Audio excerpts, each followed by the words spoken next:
না, ওটা থেকে নিচে পড়ে অ্যালাইনমেন্টটা চেঞ্জ করছে একটু।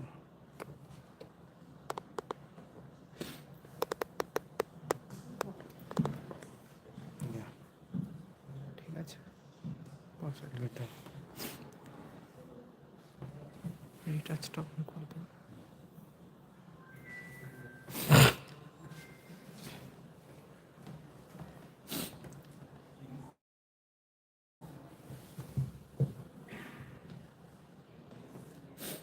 এটা তো চেক করা হলো না সাউন্ড। ইয়েস, হ্যাঁ।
চলতে চলতে নেবে তো, ওটাই আমি হ্যাঁ কতটা চার্জ হবে ওটাই ভাবছি।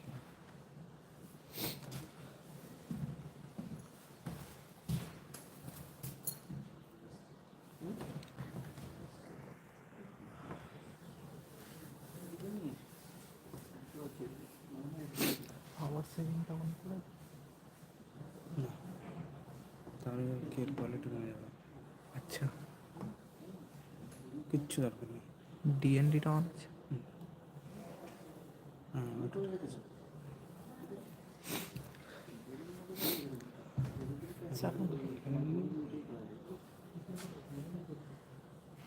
ঠিকই আছে।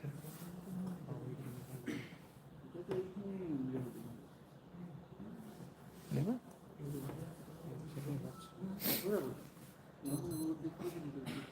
অসুবিধা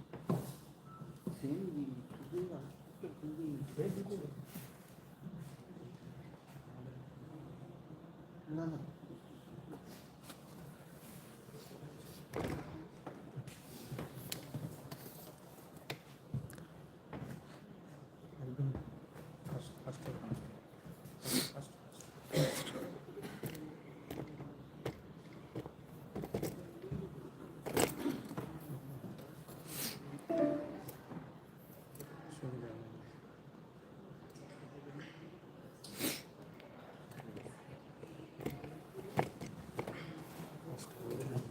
ও ওইটাতে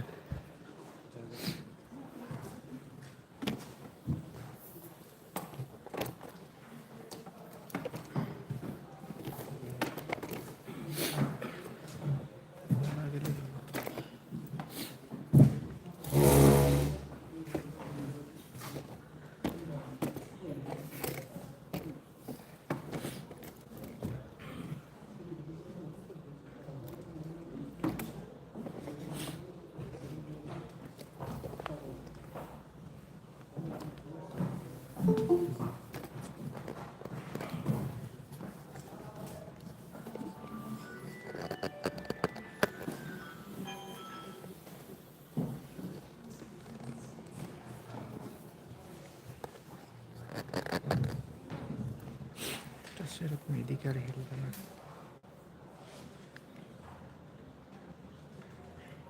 কলগুলোই যদি আসে না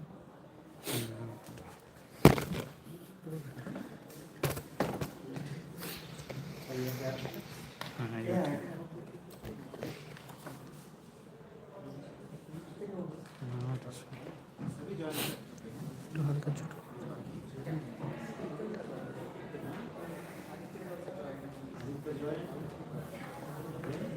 ছোট করবি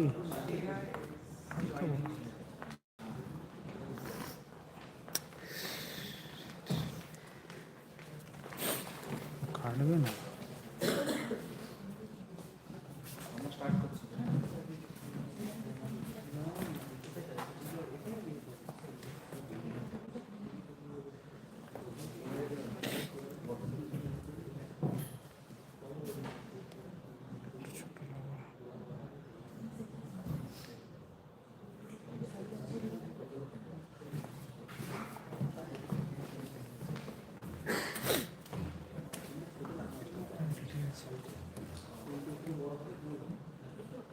Hello, Aditya.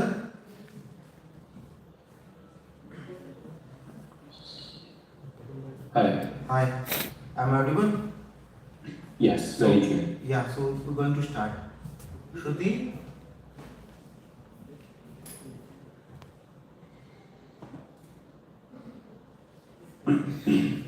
Yeah, can you hear me? Okay, Shruti. So we're starting. Huh? So, Aditya, do you want to just introduce the panel? I'm okay, I will. It is good. Yeah, Now you can go ahead and do it. Yeah. You can do it. Hello, friends. Now, today we have a panel discussion on labor geographies in transition, exploring India's transforming labor relations across informal to somewhat formal spaces.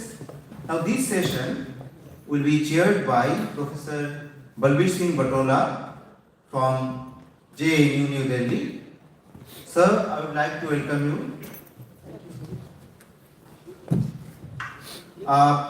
We have Dr. Taneesha Mohan from University of Colorado Boulder and Aditya from University of West England, Shajudi Dasgupta from Michigan State University, Shruti Jagdesh from University of Colorado, and Shreya Sinha from Queen Mary University, London.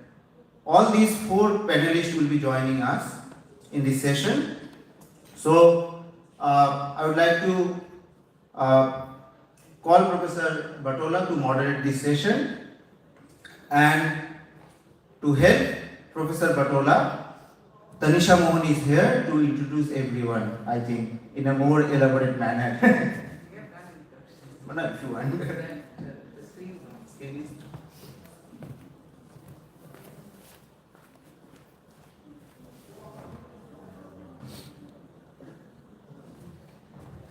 Well, good morning, good evening, good night, wherever all of you are. We're all in different time zones. So thank you all for joining today's panel. And so Aditya and I sort of put this together. It's, I think, what is 4:30 in the morning right now for Aditya, and it's super early, so thank you for joining in. Now, as Dhiraj already mentioned, the panel is called Labor Geographies in Transition, Exploring India's Transforming Labor Relations Across, and this is what is key, informal to somewhat formal spaces, right? So we're actually going to be addressing, as the country is undergoing all these transformations, whether in the agricultural sector, the manufacturing sector,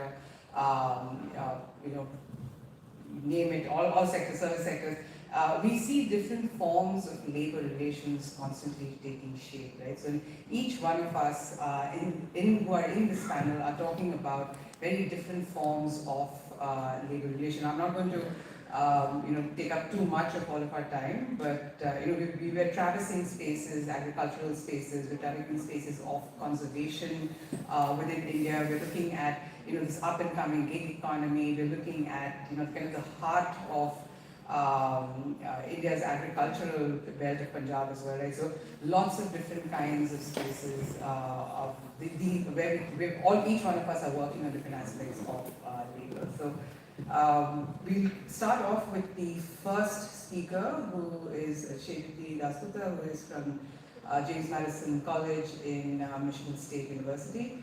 And Dr. Dasgupta will be, I'll just come to this 1 second. So Dr. Dasgupta will be talking about women as labor and women as capital in the context of high value crops in India. So Chairperson, whenever you're ready. Just let me again. Oh, sorry, 1 second. Because each presenter will be given 12 minutes. Welcome all the presenters. Each presenter will be given 12 minutes time. After 10 minutes, there will be some indication that we now wind it up. And I welcome all the presenters. Please go ahead. Now, Shujati Dasgupta is the first presenter. Now it's exactly at 10 o'clock. So by 10:10, you should be up. Okay, thank you.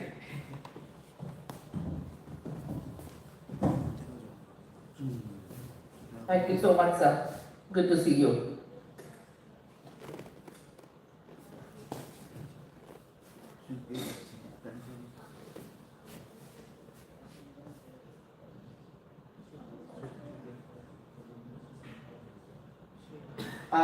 Dr. Sinha is asking someone to let her join the call. Yeah, she's joined the call.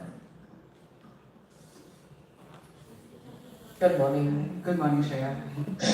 Good morning, can you hear me? Yes, absolutely, loud and clear. Yes. Alright, so we are beginning with Shailee's presentation right now, and I'll let everybody know when they're up next. Thanks. I can't share my screen, is that right? This is out of my purview, but I will look into it. So she can't share her screen. Shujati, just try. I mean, I can try, and if you don't have it, that's also fine. I can just talk through.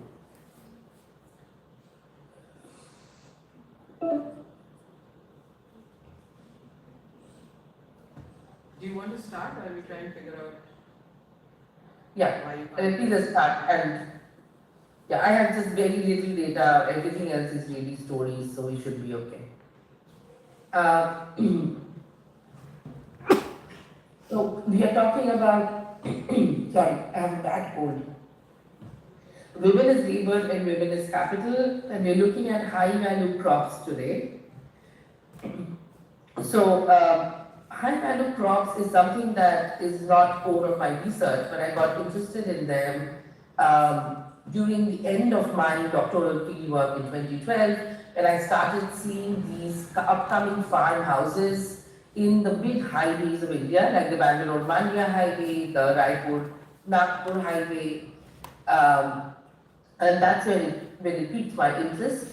But to give you a policy frame where horticulture becomes very relevant for Indian agriculture, 2005, India passes a horticulture plan, and since then there has been a lot of incentives, including 50% subsidy for greenhouses, up to 75% subsidy on irrigation like sprinkler and drips, and these are all geared towards high value crops.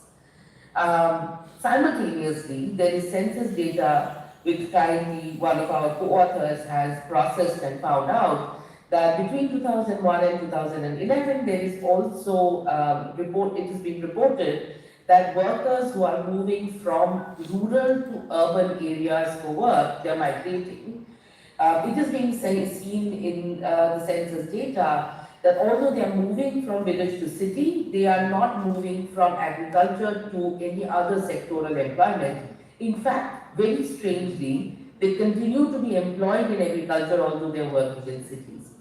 So these three kind of big facts intrigued us to go deeper into this research.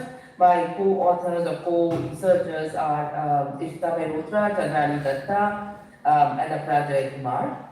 And the four of us are now working on this research.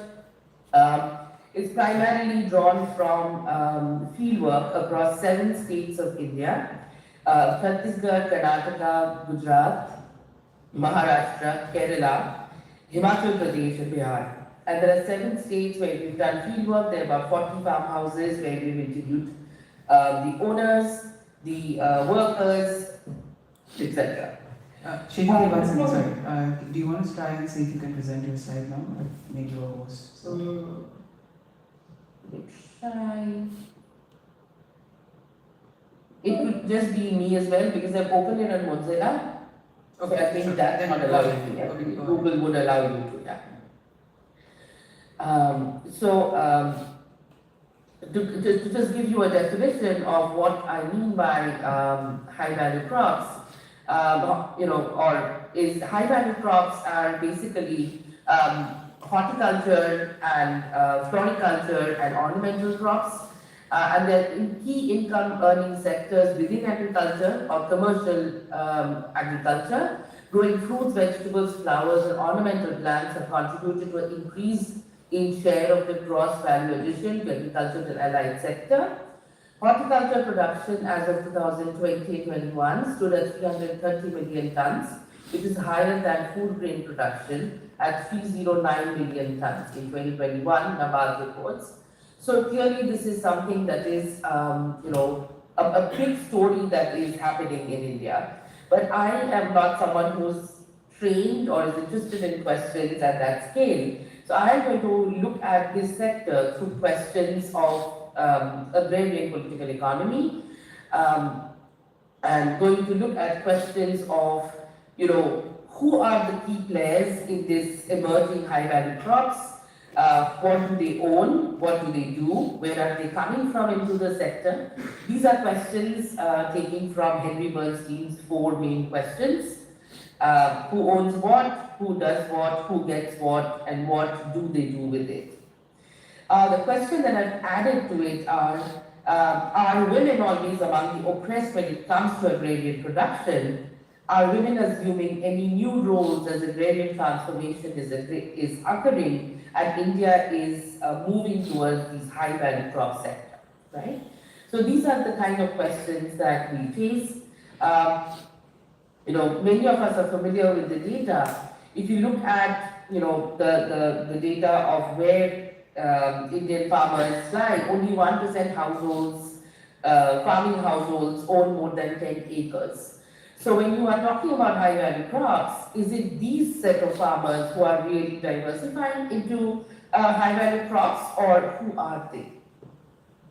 So moving forward, like I told you, we have 40 farmhouses from across 7 states now.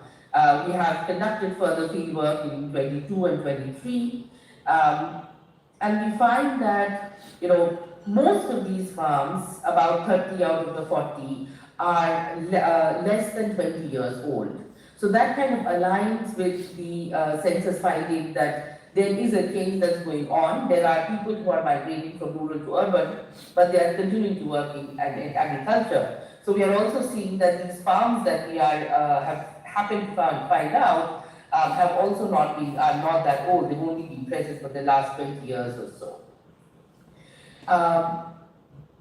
Coming to the question of who does what. So who are these owners who own these farms? We only visited or limited our study to commercially growing high-value crops. There are farms where they do these crops, but they do them for the sake of only self-consumption or some kind of very specific interest. But we were only chasing those who are commercially viable and are now selling them either through the internet or through farm-to-table experiences, or are connecting to big shops like Nature's Basket and etc.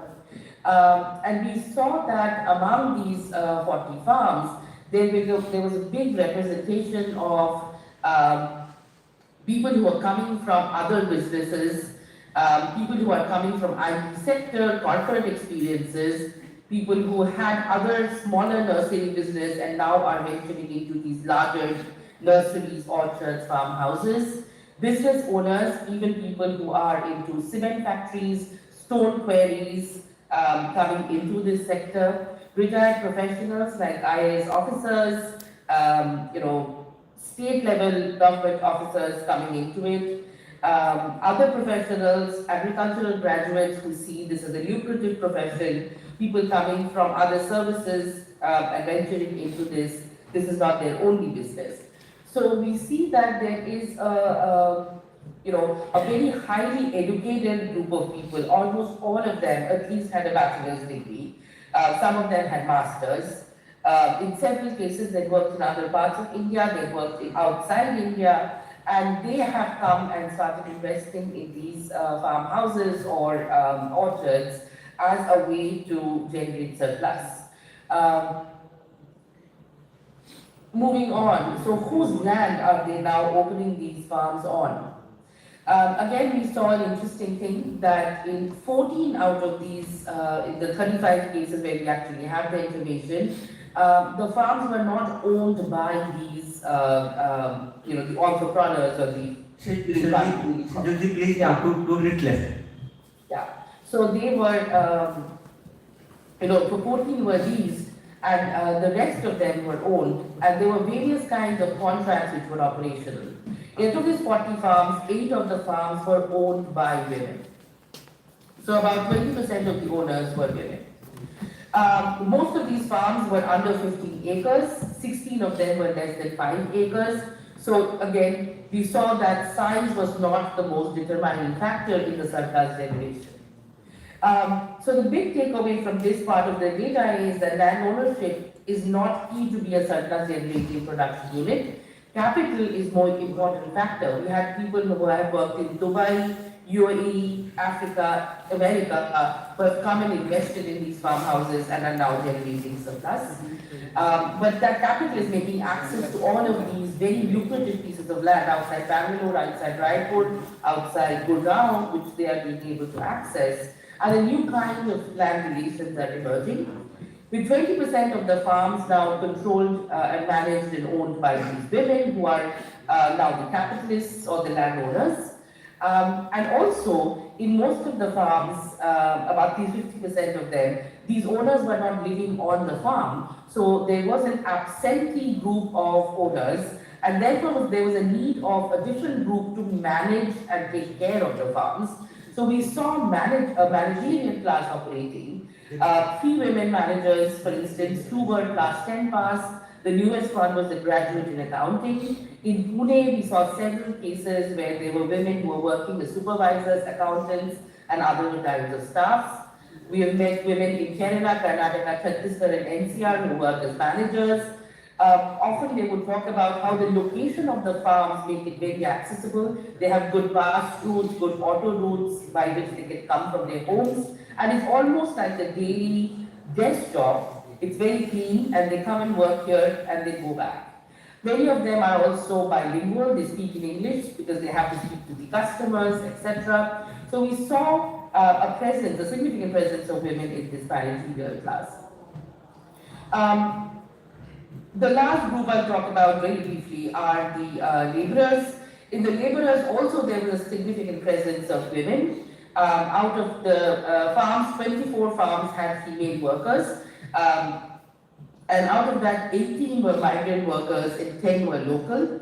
The migrant workers primarily came from Assam, Bengal, and Chhattisgarh, and came and worked in these farms in the rest of India. The income was consolidated in 21 cases and wages in 4. There was a difference. The men were often making more money than women, but the women were also making something between 15,000 to 18,000 rupees, which according to them was significantly more than what they used to make back in the villages.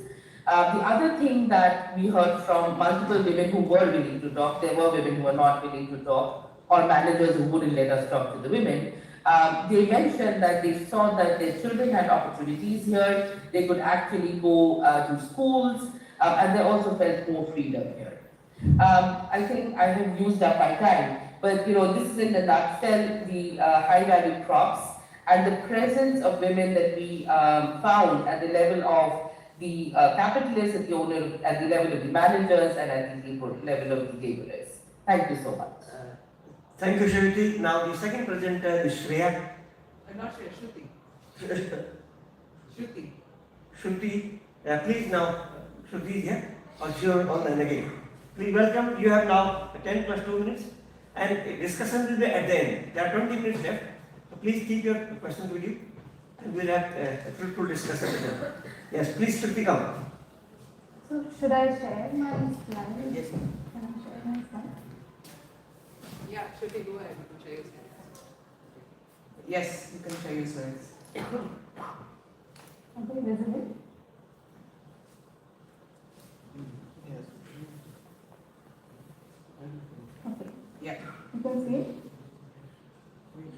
Yeah, absolutely. Go ahead. Thank you. Thank you to Taneesha and others for having me on this panel. I'm looking forward to discussing the question of labor from perspective that is conservation. And I hope my paper brings something interesting into the conversation. So conservation has a history of restrictive policies. And in India, these policies and practices have been responsible for the limitation, pedestalization, and impoverishment of forest land control for many decades.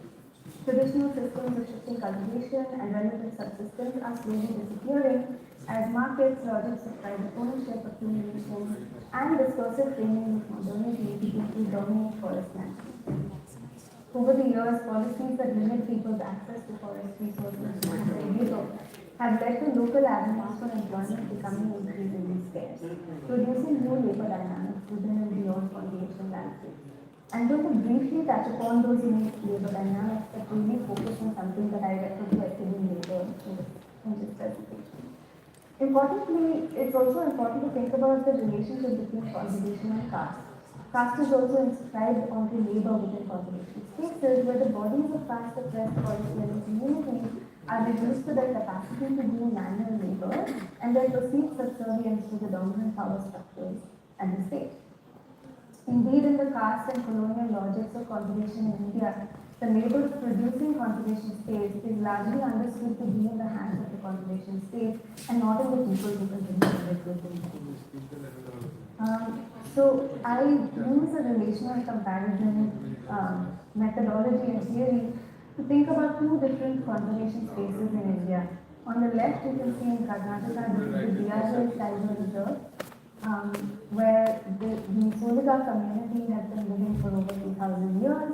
And here I trace the history and ongoing dispossession of Solidas and their use within the landscape for the labor in producing the forest.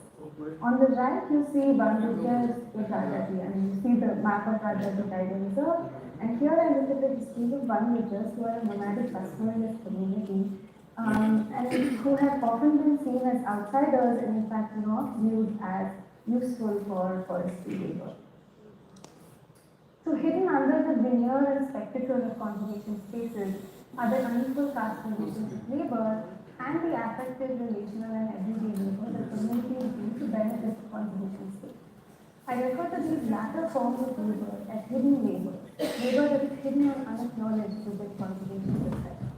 Through the examples I present below, I argue that the actions communities do in their everyday lives constitute hidden labor that produces the forest that the forest department wants to conserve. Indeed, what is hidden to conservation success constitutes the everyday life and political reality of communities within conservation space. So, hidden labor to me is an assertion that the project of conservation would be incomplete without the presence, knowledge, and labor of forest-dwelling people. But this is not the same as what community management would look like, or how communities would like their forests to look. In fact, their articulation is a simultaneous rejection of the state model of conservation as much as it is an assertion of their legitimacy in the landscape. So the research for this presentation is part of my dissertation research, where I did interviews, participatory observation. I spoke with over 100 people in both field sites, as well as doing some archival research and documentation of oral history.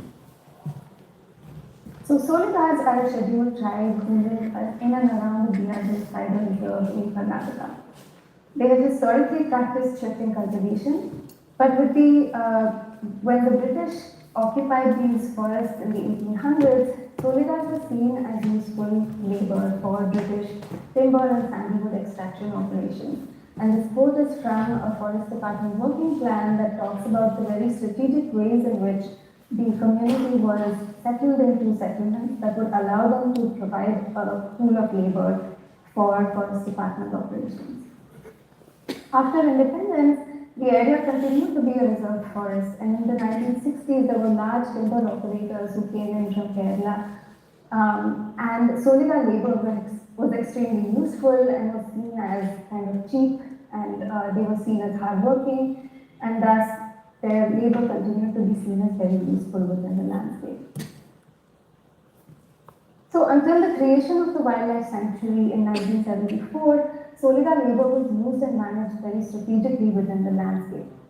After the creation of the wildlife sanctuary, however, the community was relocated and sedentarized, shifting cultivation and traditional management practices of the forest were banned, and this led to a rapid transformation in the ecology of the forest and an increase in invasive species, and collectively this has made community possibilities for local opportunities extremely low, leading to a lot of people looking outside for migrant labor and constantly hustling. Young people in this landscape are constantly hustling for local wage work because they are no longer viewed as useful labor.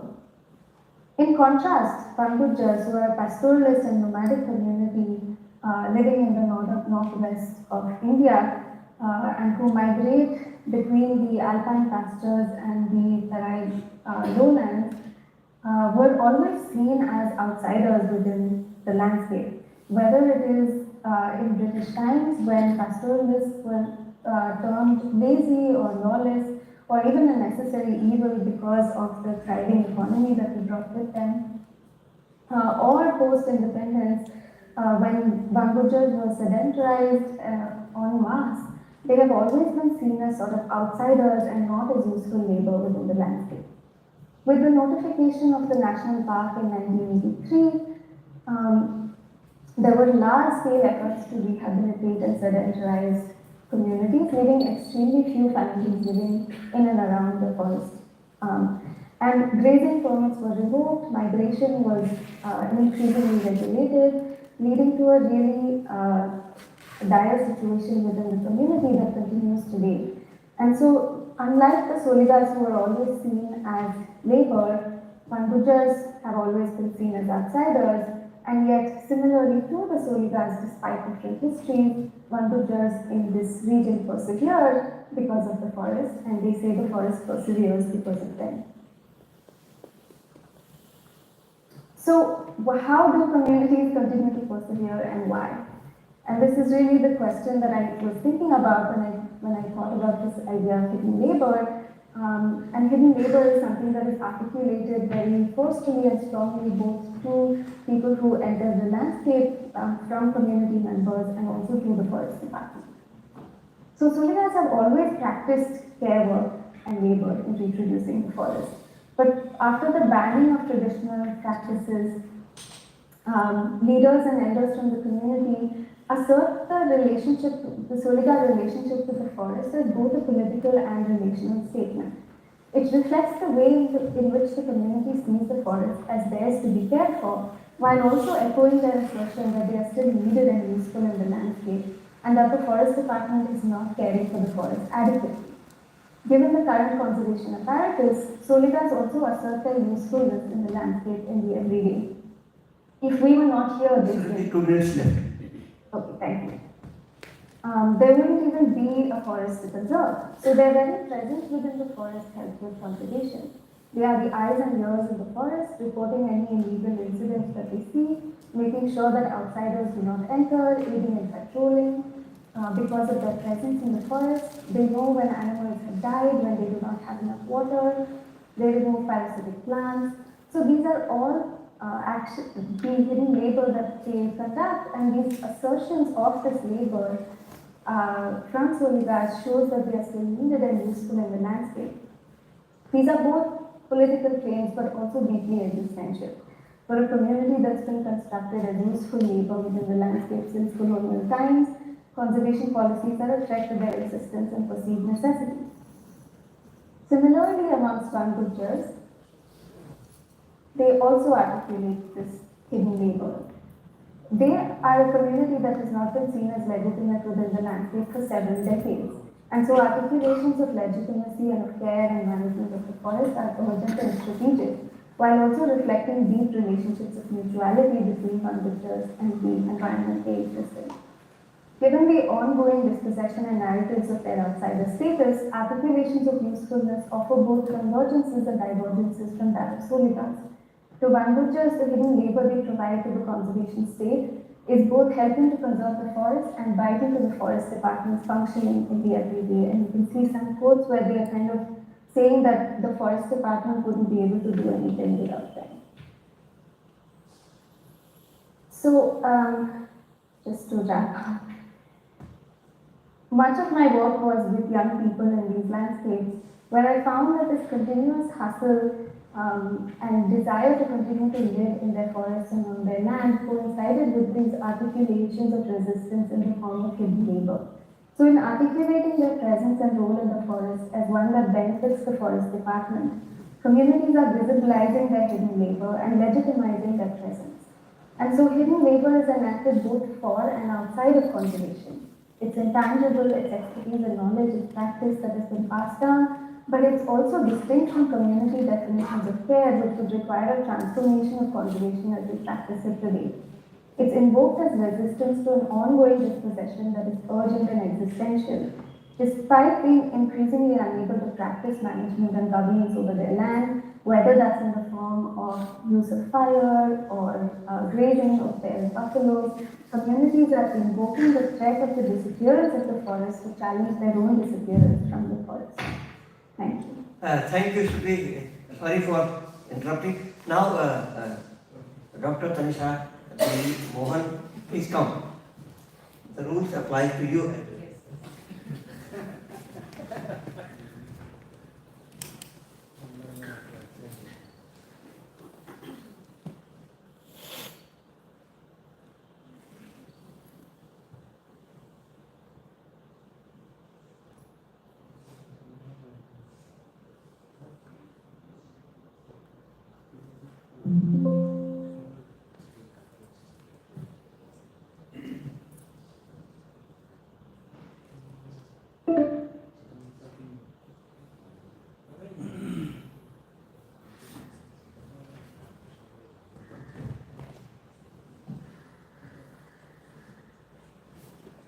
Okay, good morning everyone, all of you seated here as well.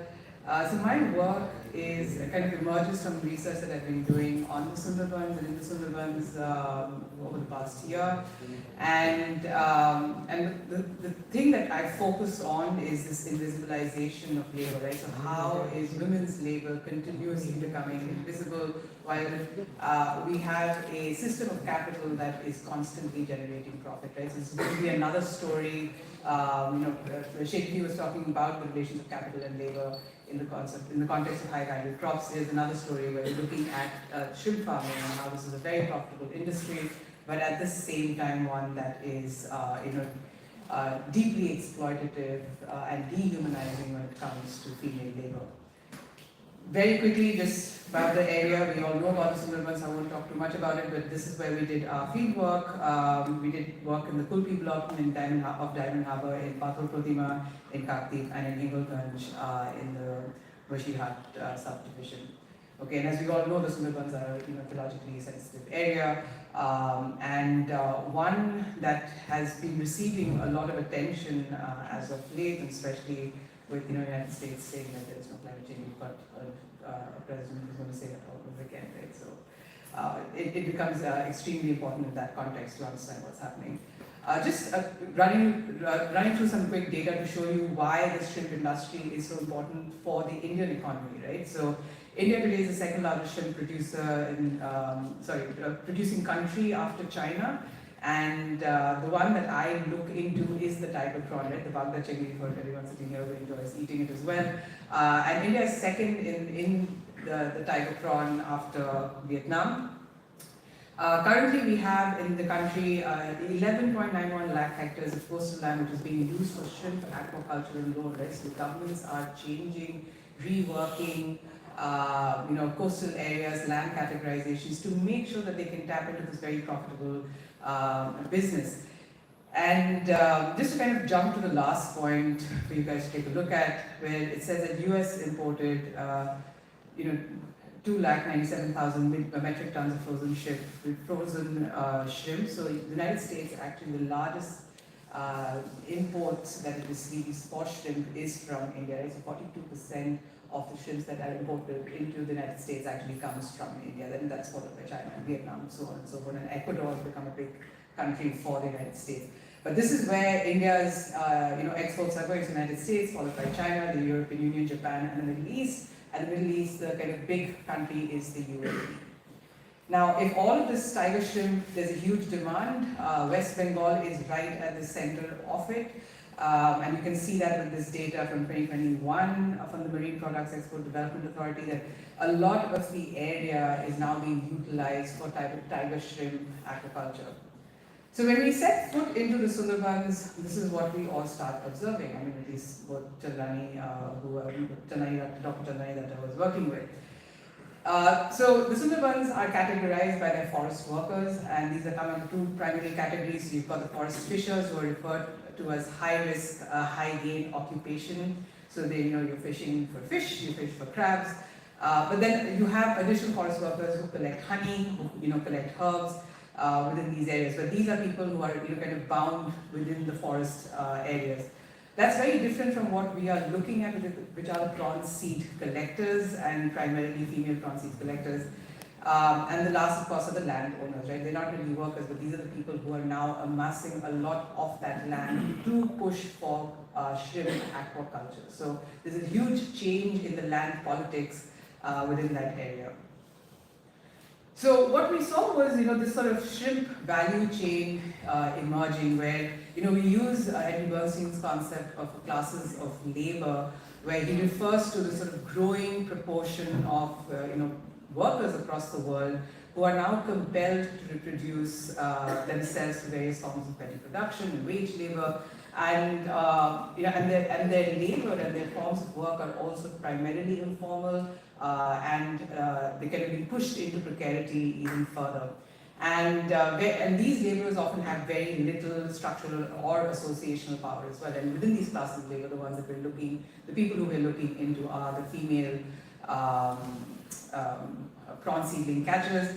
Now, the only way they have access to that merchant capital that you see right at the end, right? So that's what those India figures are all about, and which is why I showed them, is through middlemen. Right? These women are landless. These women, even if they have homestead land, have absolutely no access, direct access. Everything is done through multiple middlemen. So you've got sub-agents or your arthas. And then there's their access to the ultimate user, who is basically those big middle and big farmers who are able to carry out this aquaculture in a big way and then connect them to the market. Right? So they're very far removed from that market.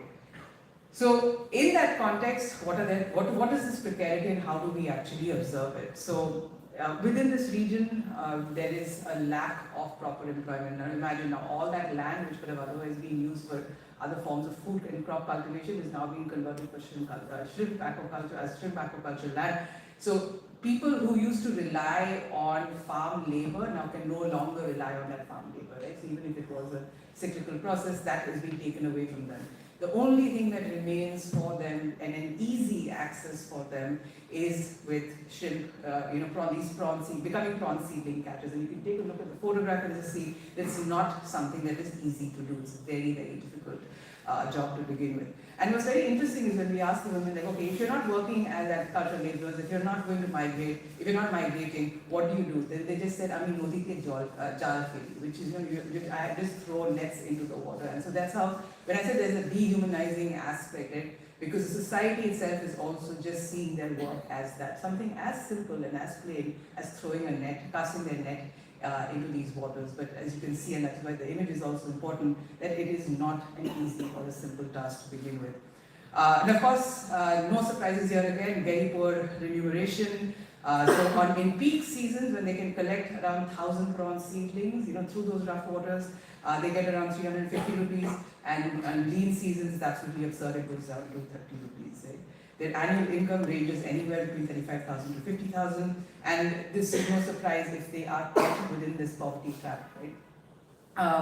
There are, as you can see, standing in this brackish saline water has a tremendous amount of health implications for these women, and interestingly enough, a lot of The UN-related work, especially UN women-related work, has been on the health implications, but not sort of looking at it in through any other lens.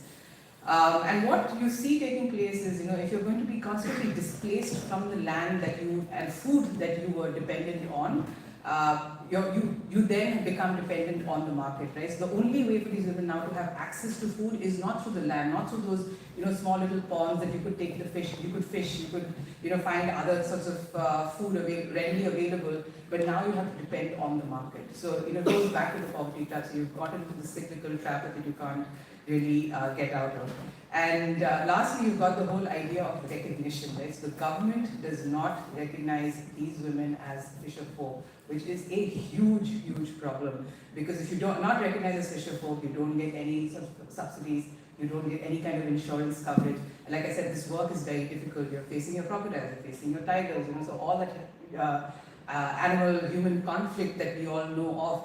In that context, when I say going back to the idea of dehumanizing, where you put such little value on women's lives who are so integral to, particularly to this type of prawn production and this huge global production system that we've created. In addition to this, sort of just adding a couple of more things in the precarity of their livelihoods. How are they surviving if they're only making 35,000, 50,000 in a year? It's loans, more loans, self-help groups, microfinance, all of those things that the neoliberal economy has told us is working and is good for you and is apparently empowering and everything, right? And I say that with all sarcasm, laced with a lot of sarcasm. So where do they get these loans from if we don't have access to direct banks? These sub-agents, the sub-agents that come to them, the Vyaparis that come to them in the villages, they are the biggest loan givers for these women, right? Because that's very easy, there's a lot of ease of access. But this loan sort of ties them down. They also have, they use the more traditional money, loan shafts that are present. They also use the traditional big landowners that they go to. And that has resulted in a lot of these women also being tied to the employer, right? So different forms of labor tying that are taking place, even though they primarily identify as shrimp cultivators, right? So you can see how, the labor relation itself is not straightforward any longer, but one that's laced with, multiple forms of precarity. Now, we see the NREGA as this saving grace, particularly for communities like rural communities and for poorer people within poorer communities. But the Bengal scenario is no surprise here, where the deployment of the NREGA has been abysmal, and in addition to that, it's mainly men who end up taking up this NREGA work, so often leaving women with very little access to this job, and as a result, sort of pushing them further into these spaces.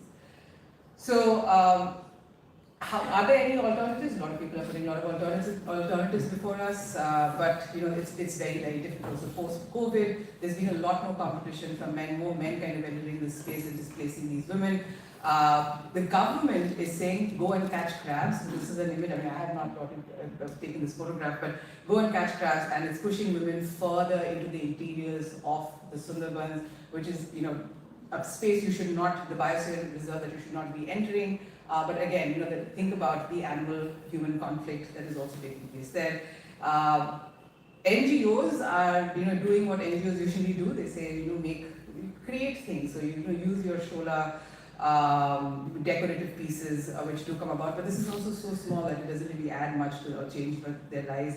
And the only thing that gives them access to food, interestingly enough for these women on a daily basis, is getting all that bycatch. And even then, there's so much pollution, there is so much littering within these waters that we've seen how when they catch, the bycatch consists primarily of plastic, different forms and shapes and sizes of plastic, right? So it's something that we do have to think about. And in all of this, and just kind of signing off and kind of wrapping up this entire discussion, that yes, when we're looking at women as a broader category, this story is very depressing, and when we break it down to caste, it's even more depressing, right? So if you're a Gunda, or whether you're a Das, or whether you belong to any other community, the relations that you have with the sea, with the land, with from sea collection process, with the agents and the sub-agents, all undergo numerous transformations, and very often, as we all know very well, and I won't go into too much detail in that the lower down you are in the sky's hierarchy, the chances of negotiation become much, much worse.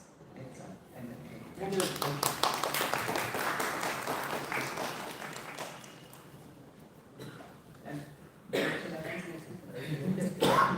Now please, Aditya, it's your turn now. Please. Yeah. Yeah. I will try and share my slides. Just give me a second.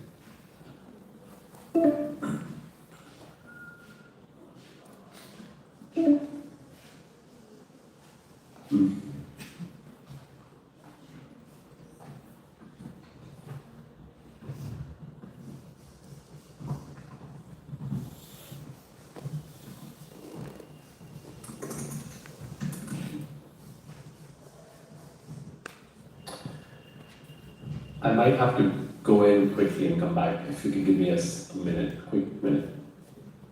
yeah, sure.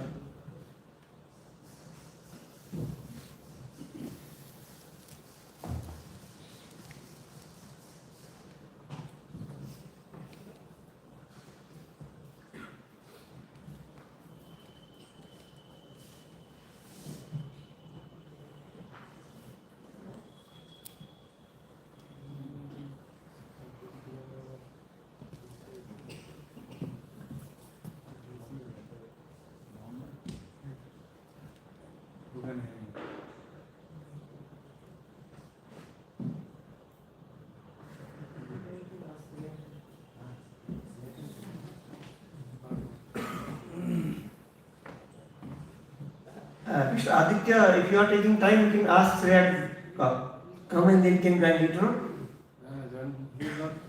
Yes, sign it out. Yes, sign it out. Now we have complete. Please. Aditya, Sorry, can you hear me now? yeah, please. Okay, sorry. Yeah, I'll just try and reshare. If it doesn't work, then I'll just speak. Give me 1 second.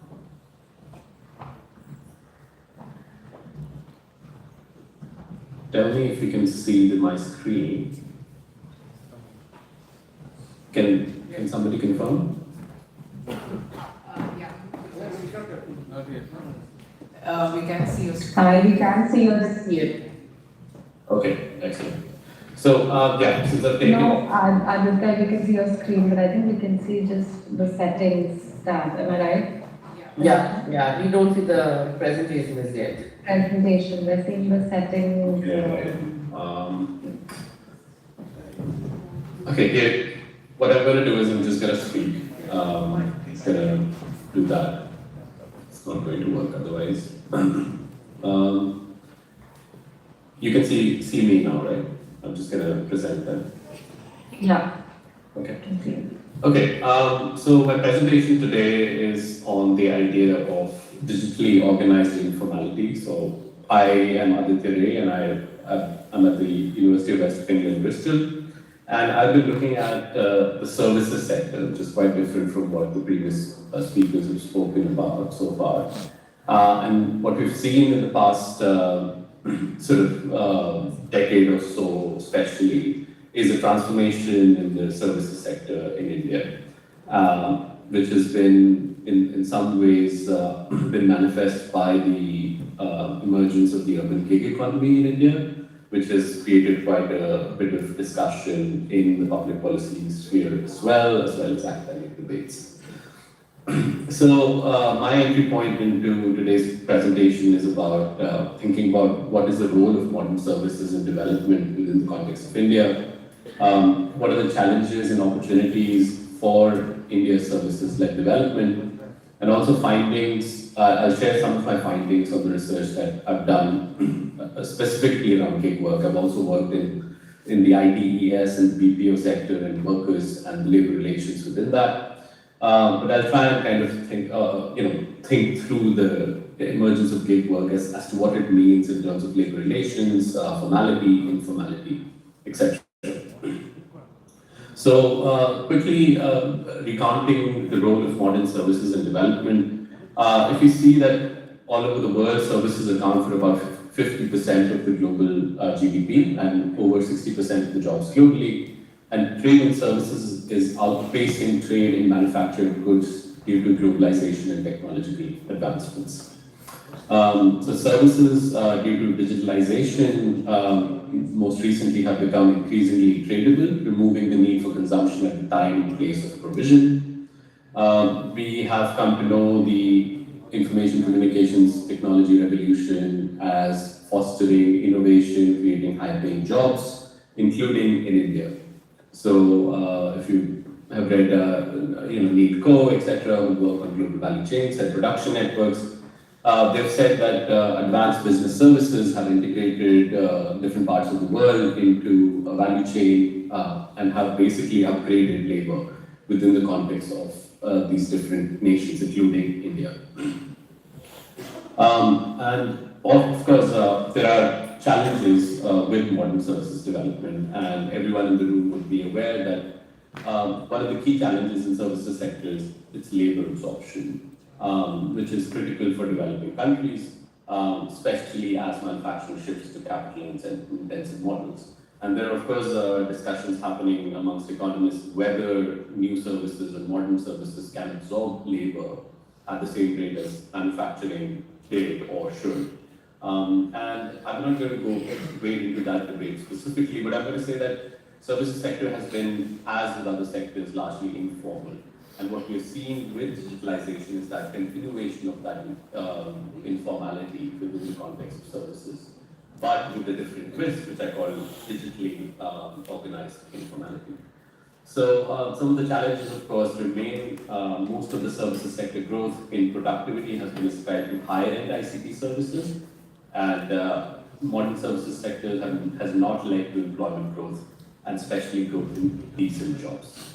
So, while we know that India's success story has come from the IT industry to serve as a model for services-led growth, most of the jobs, even within the IT sector, are in, showcase depressed salaries, job insecurities, hire and fire, global insecurities, global layoffs, etc.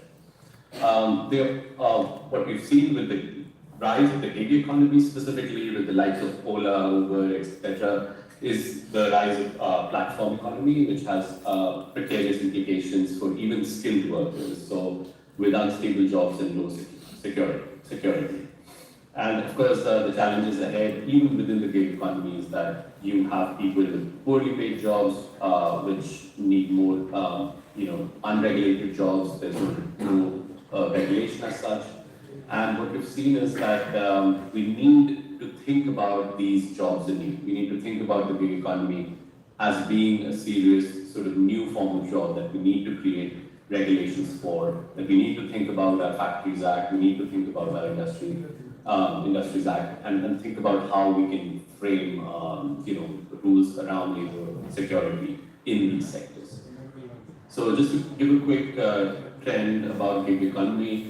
Gig economy employs, according to NITI Aayog, about 7.7 million gig workers, and again, this is all data is very sparse in this area, of course. We don't really count now anymore. But we know that it is ubiquitous, right? You go out, you'll find on the streets Ola, Uber, Swiggy, Zomato, etc. And last mile, 10-minute delivery, etc. A lot of people who work in this are young, they're 18 to 48 old.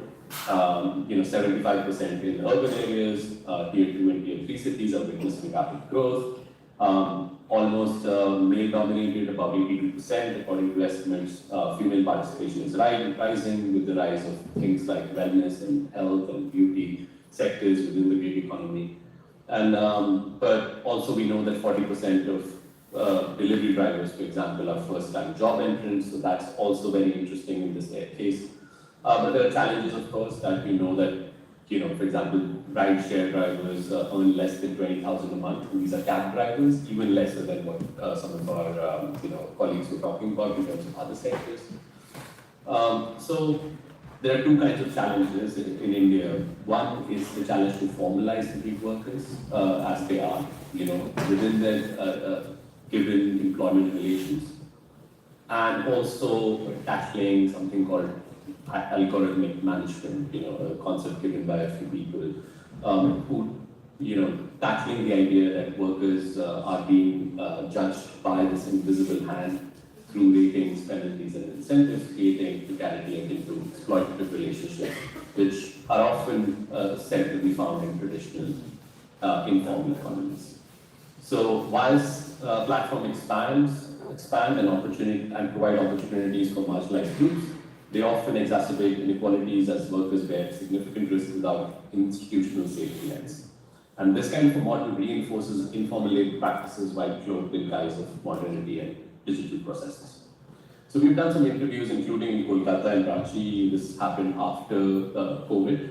And we tried to map out different workers around different areas, and we found, we talked to 24 cab drivers, 31 bike riders, and within that we found what a lot of studies haven't found, the existence of different kinds of migrants. So we spoke to new migrants with temporary ties to the city. We spoke to 16 new migrants, 24 long-term migrants who had settled down in the city, and 15 what we'd call locals in both Kolkata and Ranchi. And we see that there are graded informalities within the gig economy. And what you see is that whilst the platform economy offers intermediaries,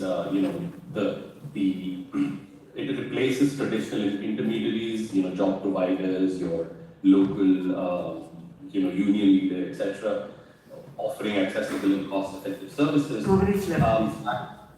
Actually, what we saw was that the replacement of traditional intermediaries with this digital black box. At the same time, as things moved on and people fell sort of victim to a lot of this COVID and the vagaries of COVID that were happening, they turned back to the community. And so one of the papers that I've written and came out last year was talking about how social communities, self-help groups, mutual aid connections became really important. And so there was a kind of a social re-intermediation that bridged the gap between the digital disintermediation that was happening on the app. Maliks, for example, which a lot of these studies haven't really talked about, are a key intermediary. Car owners in India who give out or lease out or rent out their cars became almost employers who were as powerful as the platforms, if not more powerful. They were deciding who could drive and who couldn't drive. They were also dependent on, of course, caste relationships, kinship relationships. And so you saw this kind of mesh of community participation and self-help and community sort of organizing in the lack of regulation. It was taking over what the state should ideally be doing within the context of the gig economy. And so what I call digitally organized informality is essentially the extension of what Nandini Gupta is called organized informality, which has happened through subcontracting from the post-liberalization era. And digitally organized informality highlights that while it formalizes specific aspects of work, for example, app-based writing or deliveries, it leaves employment relationships and worker protections firmly in the informal realm. Digital platforms replace traditional middlemen but fail to provide institutional welfare or protections, relying instead on algorithms or managed workers and jobs. This technological shift creates an illusion of modernity and efficiency, yet entrenches precarious working conditions similar to traditional informal systems. So we have then gone on and done some work with organizers and new indie unions that have come up, including in Telangana and in Rajasthan. And we've also tried to think about how workers are themselves coming together, forming new unions, not just depending on traditional unions like C2 and ACT2 and all of those. And basically, there's a new paper that is coming out which is called A New Politics of Welfare, and how we might think about this fourth wave of labor organization that might be taking place in the gig economy. So I'm happy to have this discussion. I'm sorry I couldn't show you my slides with all the references. Thank you. Thank you, Aditya. Now the last one is Shreya. Please, Shreya, you're welcome now. Yeah, thanks. I'll just also try to. It's not going to let me share my screen again.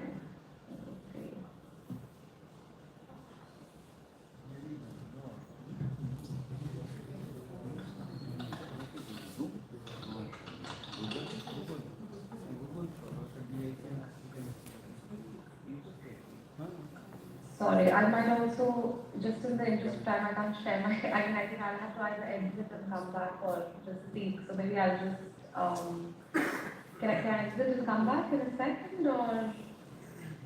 Okay, I think I'll just speak with. Okay.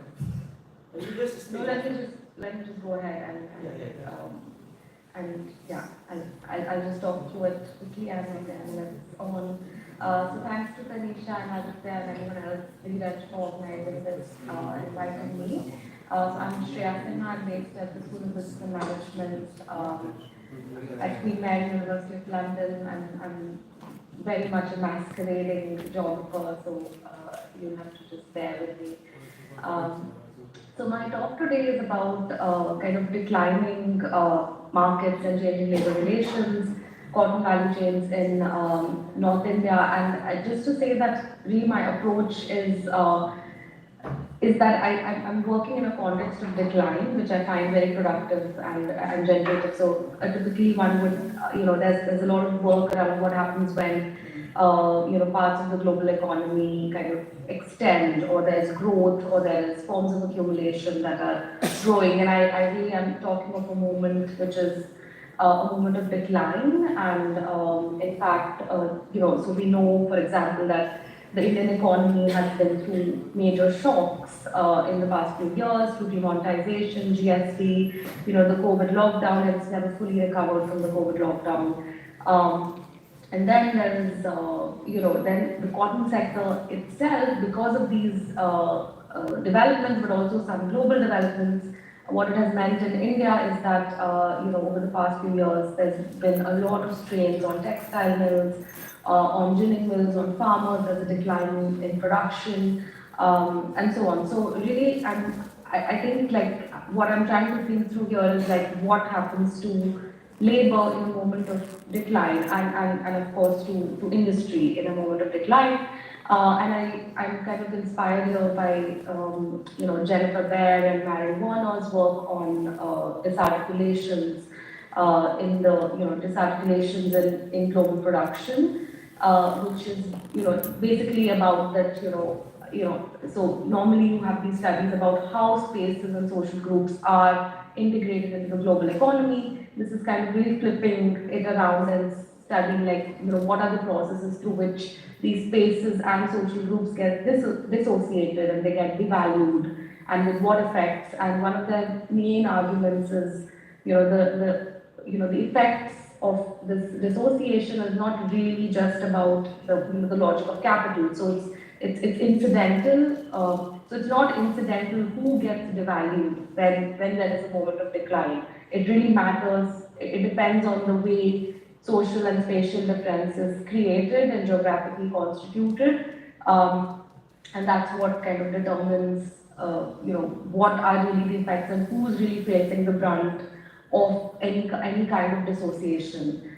So just to give you a bit of background again, the cotton markets in India are, they normally, traders will talk about it as a north zone, kind of south zone, and sort of central zone. So the north zone, so I'm really talking here about the north zone, which actually includes Punjab, Haryana and Rajasthan, but most of my work has been in Punjab, and this is work that I've been doing since 2019, which included work with farmers, farm workers, with traders, different kinds of traders, mill owners, etc. And then again a revisit in 2022, and parts of this work are published and parts of it are still being written and kind of researched and so on. So they're all at different stages. A simplified cotton value chain, which I'm so sorry that I can't, I'm not able to show you now, is but a very basic value chain, and is basically the farmer produces the crop, it goes to the mandi or the APMC, the wholesale market, whatever you call it, where they're probably selling it via a commission agent or an Aditya, and through there it's being picked up by the ginning mill. Which is going to kind of clean the cotton and basically, it remove the seed and so on. And then from the ginning mill, it will go into the spinning mill, or which may also be also a textile mill, and so on. So, so once that is kind of, so but if I could show you a few headlines, you would see things like there's a crisis at all the levels. So the ginning mills are shutting down, the textile mills are dropping, the kind of spinning mills are also kind of moving to Bangladesh, for example, where things are kind of, taxes are cheaper and so on, labor is cheaper, etc. But I guess one of the things that I want to highlight is that, the decline in, why is there a decline in cotton production? And this is something that I would like to say is that, it's happening through forces both above and below. So you have this kind of disarticulation being prompted by one forms of production, which is because there has been a lot of, in recent years, a lot of increase in costs of production, a lot of pest attacks. So you routinely hear of pink bollworm attacks or whitefly attacks, and that's kind of really undermining production. And then on the market side, in some senses, if you can call it kind of disarticulations from above, on the market side, the fact has become that international cotton is much cheaper than domestically produced Indian cotton. And a lot of traders actually blame that on the MSP. Which may or may not be true, but it is true that for the textile mills that are really kind of embedded in the global economy, it's actually much more expensive for them to buy local, like Indian cotton, vis-a-vis kind of cotton that they can import from Egypt or the US or wherever else. And so for both of these reasons, on both sides of the value chain, there is some kind of shrinking of the value chain. And I think the key thing that I just want to highlight is that the impacts of this are quite differentiated, and here I'm just going to speak of kind of rural population. So I'm just going to talk about farmers and farm workers.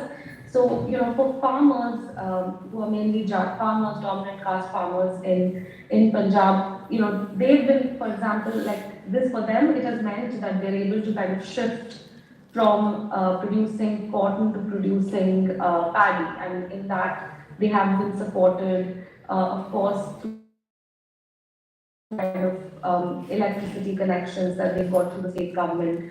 There is an MSP, as most people here would know. Punjab has very effective paddy procurement kind of system in the mandi. So they kind of transitioned from kind of producing cotton to producing paddy. Here also there is a different, larger farmers were much more easily able to transition, because paddy in the Punjab context is more expensive to grow than cotton in the kind of Batinda area. So the farmers, they still had an out in that sense.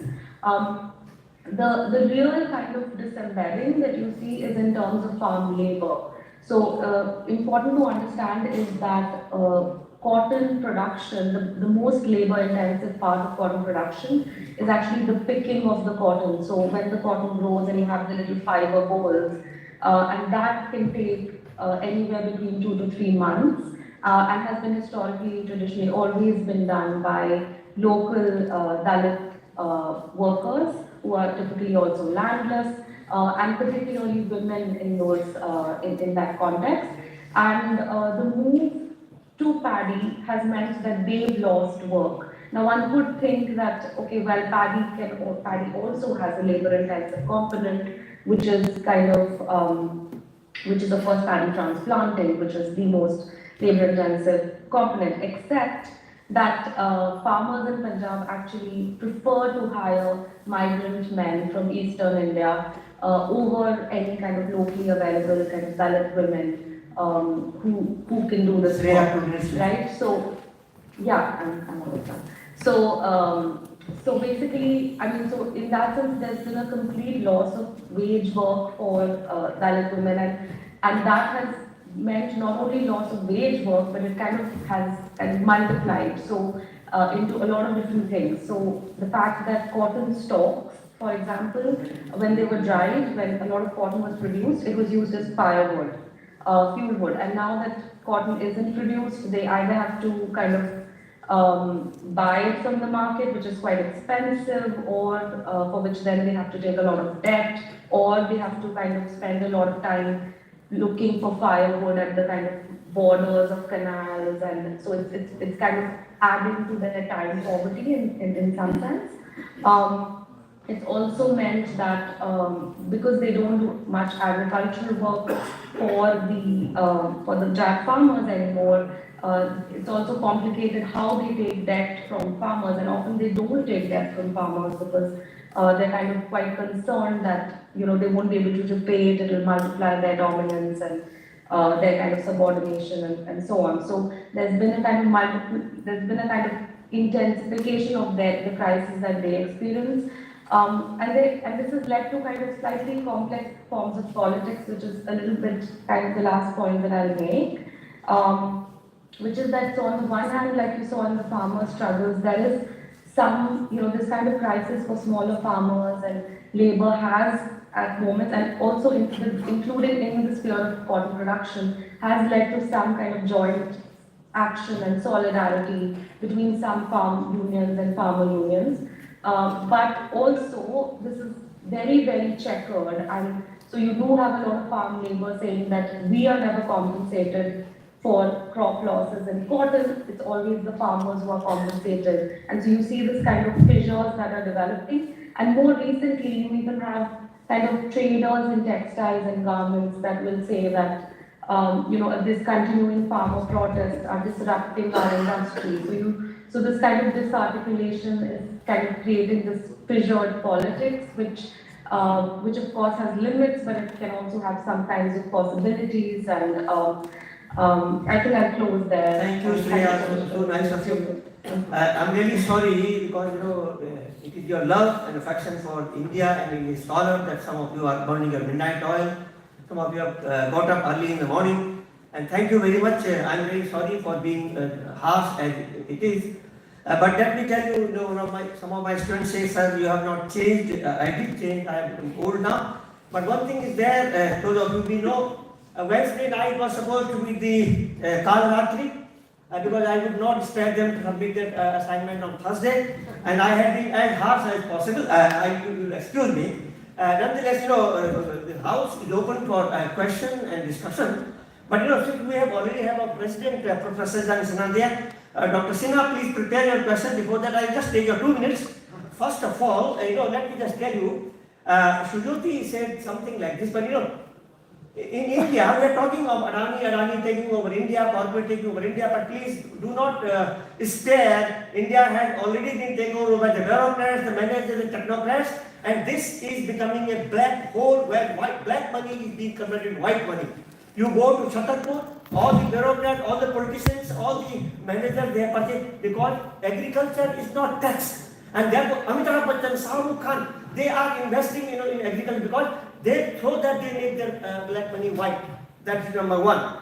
Therefore, we must also take into consideration that India, this upper echelon of middle class is taking your country. Russia was destroyed by the same people. China is being destroyed by the same. India has already been destroyed by this class of people who are so self-centered, broadly for the upper echelon middle class. Second thing is Sujyoti, Taneesha, everybody. I used to, we know about that commodity are nothing but labor, past concretized labor is commodity. Therefore, the value of commodity was assigned by the amount of socially concretized labor is there. But now when the labor is invisible, then how commodities are being priced? This was the contribution of Sir David Ricardo and Karl Marx. Now we will have to rethink actually. If labor is becoming invisible, then how are the commodity prices are very fixed? How demand and supply, that is also be there. We were also known by the H.G. Wells' invisible man. We have known about the invisible commodities, invisible parents also, but now also we have got the invisible labor. Now, if labor is invisible, then how the commodities are visible? Because the commodities are nothing but concretized labor. That we have to really take into consideration. The other important aspect that I really want to tell is that,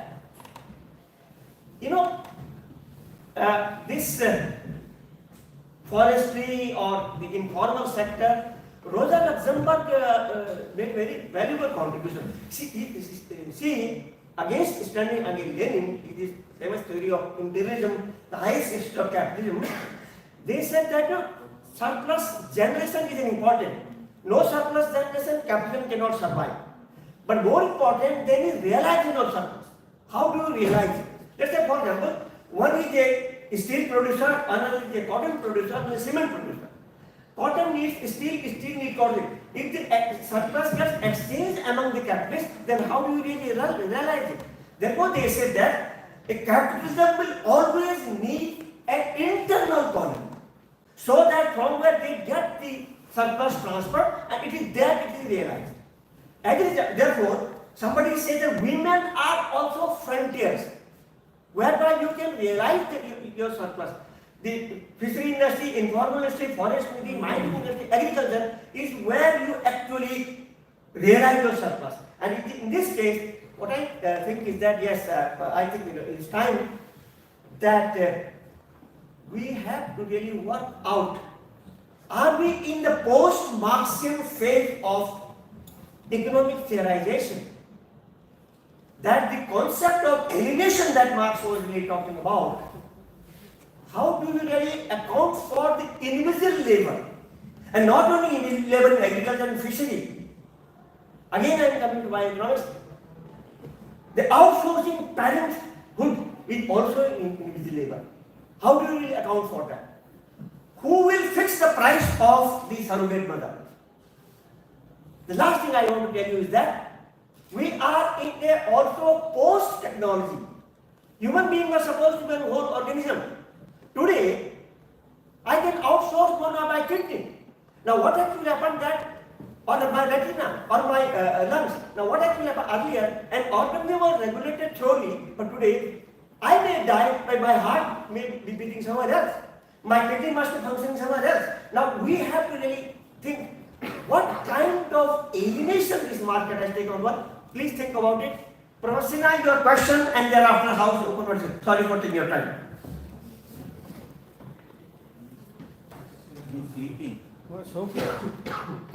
Prof. Singh, are you aware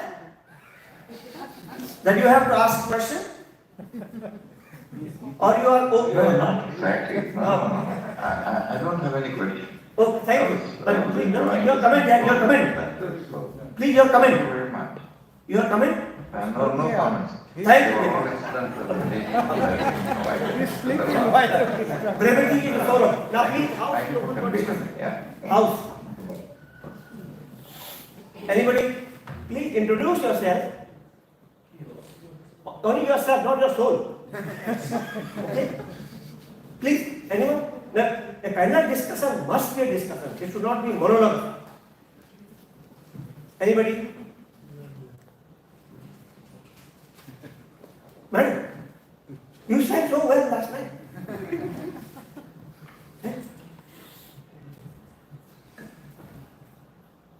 अरे यार this is love स्लीवर lost इतना मेहनत किया बच्चों ने रात को सोए नहीं उधर में आप उसमें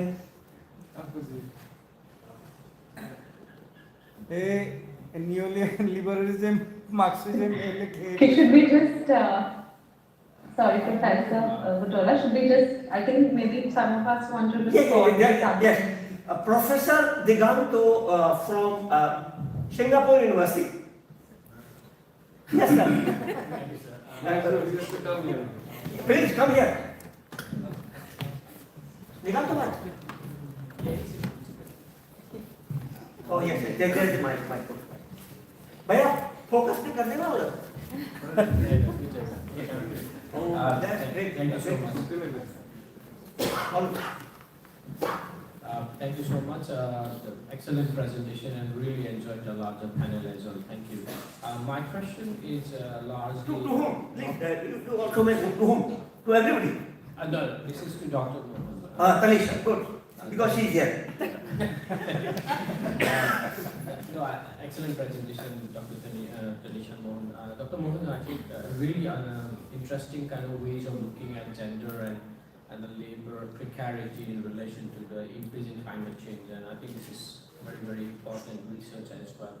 I think in one of the presentations you talked about how the government is pushing the women towards a certain alternative mode of opportunity or opportunity or economic opportunity as well. I was just wondering, like, if you could a little bit briefly explain a little bit more about the role of state in relation to this alternative mode and opportunities, especially in relation to women and employment as well. And if that role goes beyond subnational state, and whether there is also a role of federal state and other policies as well. Thank you.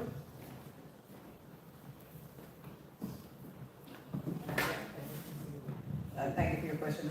Yeah, so the role of the state is quite interesting over here, where state is, hankering for capital in the same way.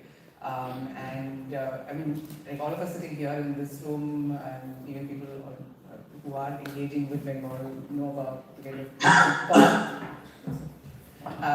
politics of, especially regional politics and what's been going on in these places. So, in terms of alternatives, the alternatives itself they're not really alternatives, right? So I'll give you an example, because there's so much pressure to now preserve this ecological space. And they want to deter, and so the entire blame, and interestingly and not surprisingly, the onus of protecting the Sundarban area falls on the backs of these women as well, right? While they're also trying to make a living for themselves. So they're saying that, so you've got the state, you've got, the UNESCO, everyone, international organizations also saying that you have to stop these women from doing this kind of work because it's destroying the mangrove forest, it's breaking the roots down. So let's not push for this, let's create, and so what was the solution to this problem? You introduced more crocodiles into the area, right? So there are multiple crocodile projects that have been put in place. And the result is that the women are not stopping this prawn seedling catching. The number of crocodiles in the areas have grown. It is not an endangered species in this place. You did not have to introduce and reintroduce more crocodiles, right? But that's a solution. That is, let's deter this kind of growth of this particular activity. At the same time, you are trying to expand areas where you're bringing in the Sundari trees from Bangladesh into West Bengal and planting them across places without actually taking into consideration how the forest dwellers are going to access this place. Right? So you're also displacing people who have traditionally belonged to these places without any consideration of how that's happening. And I said, like, one of the other examples was crabs. So everybody's like now going for crabs. And Bangladesh is already doing it, but Bangladesh is doing it more as a homestead level and not sort of pushing it into the Sundarban areas. But you've got West Bengal saying, go catch your crabs wherever you can, and don't think about the shrimp problem. So you can see the whole point of view is very mindful. Yes, anyone else, please? I have a question, if I can ask you. For both Aditya and Sridevi. And even Shreya, because it's kind of similar. Can you just tell me, like, what are the sort of, what trajectory of growth have you guys seen in your respective field areas vis-a-vis the labor question, and like where do you think it's going to go forward from here? Just to give an idea in the sense of your work. Yeah, just in continuation to that, to Taneesha Mohan also, Hegel was telling that human beings have struggled for two things, for redistribution and recognition. Now the question is that you get redistribution only when you are recognized, but also you get recognized only when you get redistribution. You did touch it slightly. Now the question is that because women work, when they are invisible, that means they are not being recognized. And when they are not recognized, then how can they get redistribution? So please also just include both of them, and you also, if you get time. But again, we have only 5 minutes.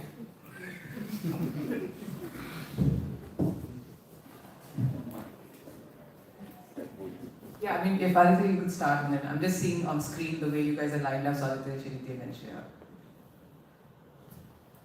Yeah. So your question was regarding how do I see basically the future of the labor question within the context of my work. Yeah, I mean, one of the key points which will be interesting to, I think, most people in the room is to be thinking about where modern services sector is going to go.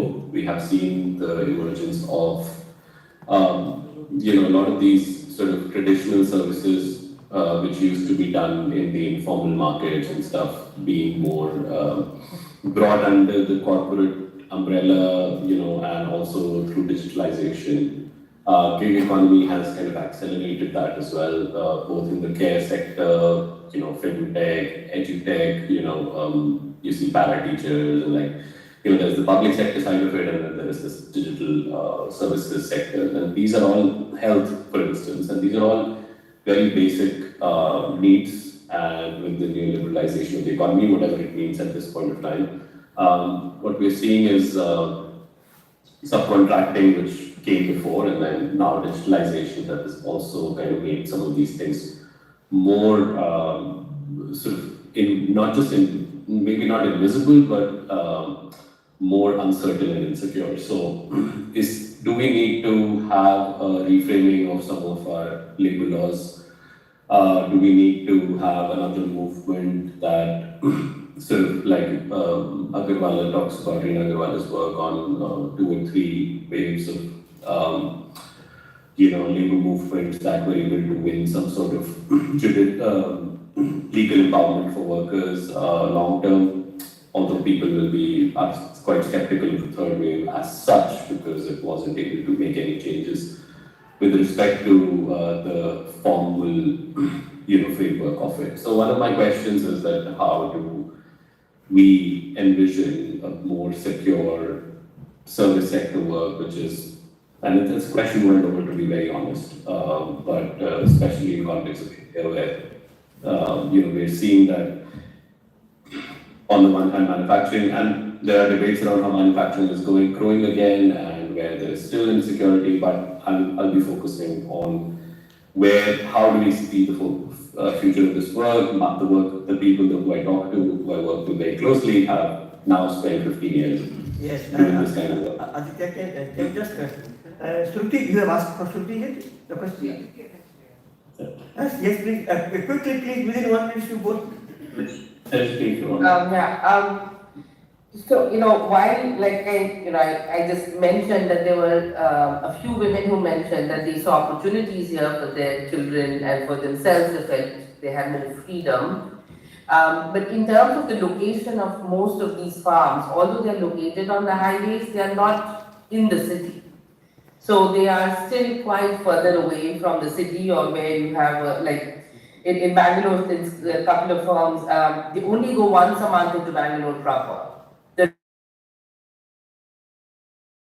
2091 television among these 50 or 60 workers who are living on the farm in these shanties which have been built. So it's in that sense it's a very restricted life. It's a very informal settlement. There is a Bihari manager who's in charge of everything, from their food to what time the television should run to what the children are supposed to do when the parents are working. So it's really on the mercy of this one manager and how they can navigate that. So in that sense, it is very precarious because you are, you're leaving everything behind. They still seem to go back once a year, not more than that, but in the migrant labor cases. But there is also this question of many of them have themselves 1 acre or really small pieces of land back home, which they're leaving behind as they're coming into the city to work. So what happens to those pieces of land will also be something that will be a question of the larger agrarian transformation. Thank you, briefly. Thank you so much. Thank you, Shruti. Please, Shruti, come. Shreya, please, you come up.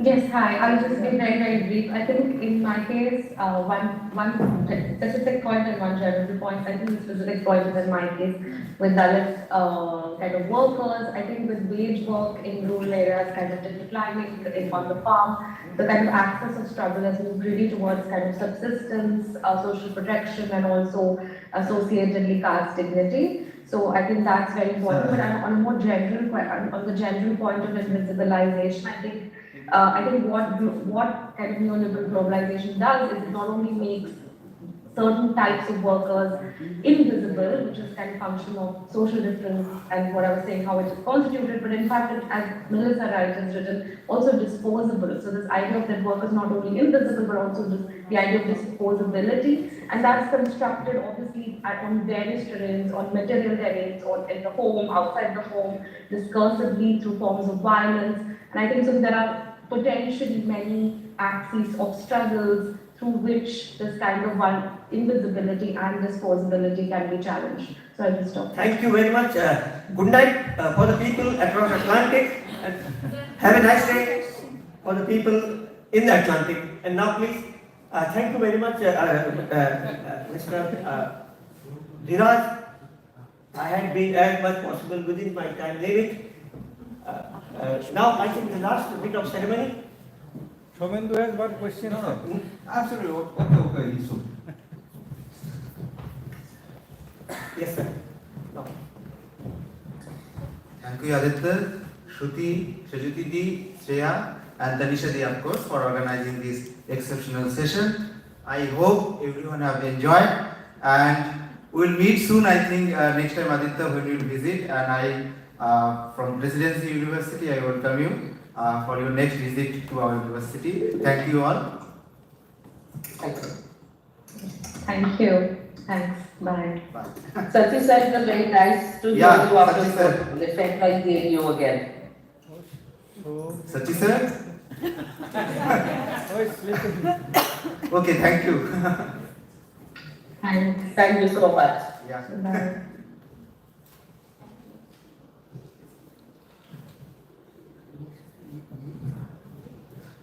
So now I request Professor Shomendu Chatterjee to felicitate Taneesha Mohan.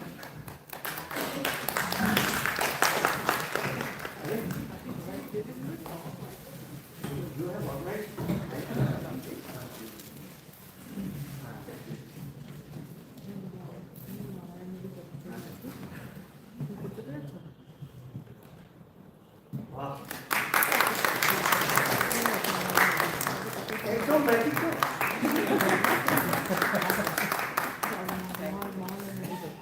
And to Professor Butola too. Please मेरे को कल मिल गया। I have 15 kg limit actually. ये ले लीजिए।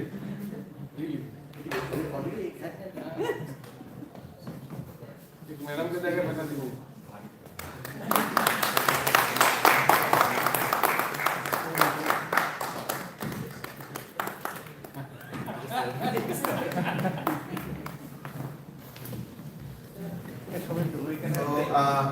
We have a few minutes left. Our next session will be plenary lectures. We can start if Chairperson and other speakers permit. Here only. They're all present. I think he is after this session. So, after this session, after the plenary lecture, there will be tea. So, in the meantime, we can arrange the stage for that. Sir.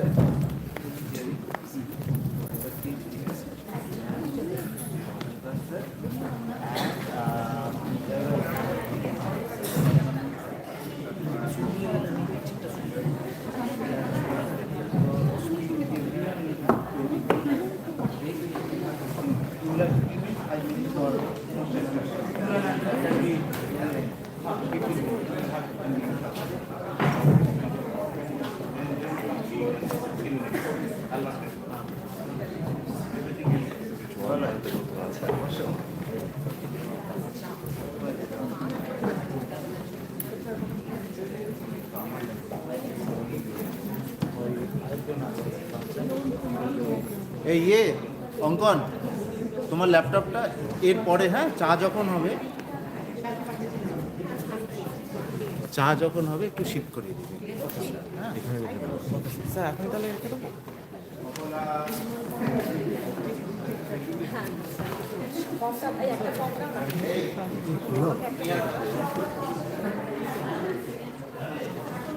এটা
এখন দেবে না টি ব্রেকটা পরে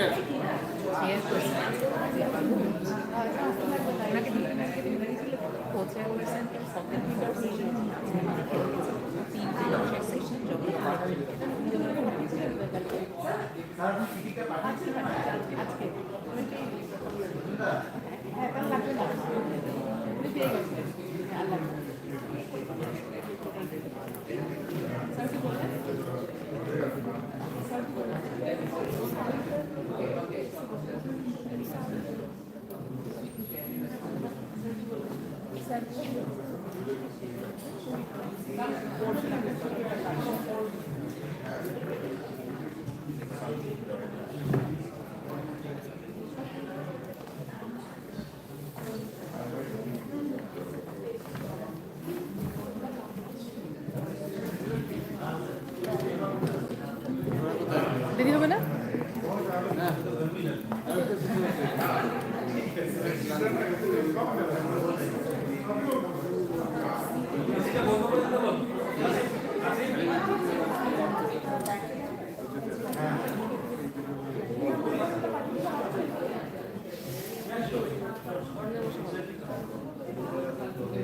Taneesha, দিকটা নিয়ে রাখো।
বলেছেন অফ করতে?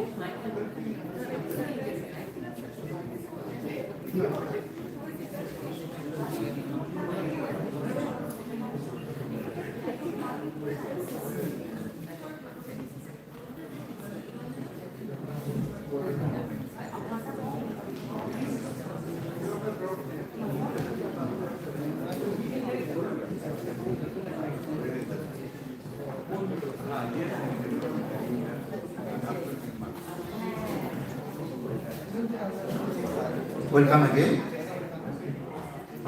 So, we're going to start with the plenary lecture 2 session. The session will be chaired by Professor Devendra Kumar Nayak from Northeastern Hill University. Sir, please come.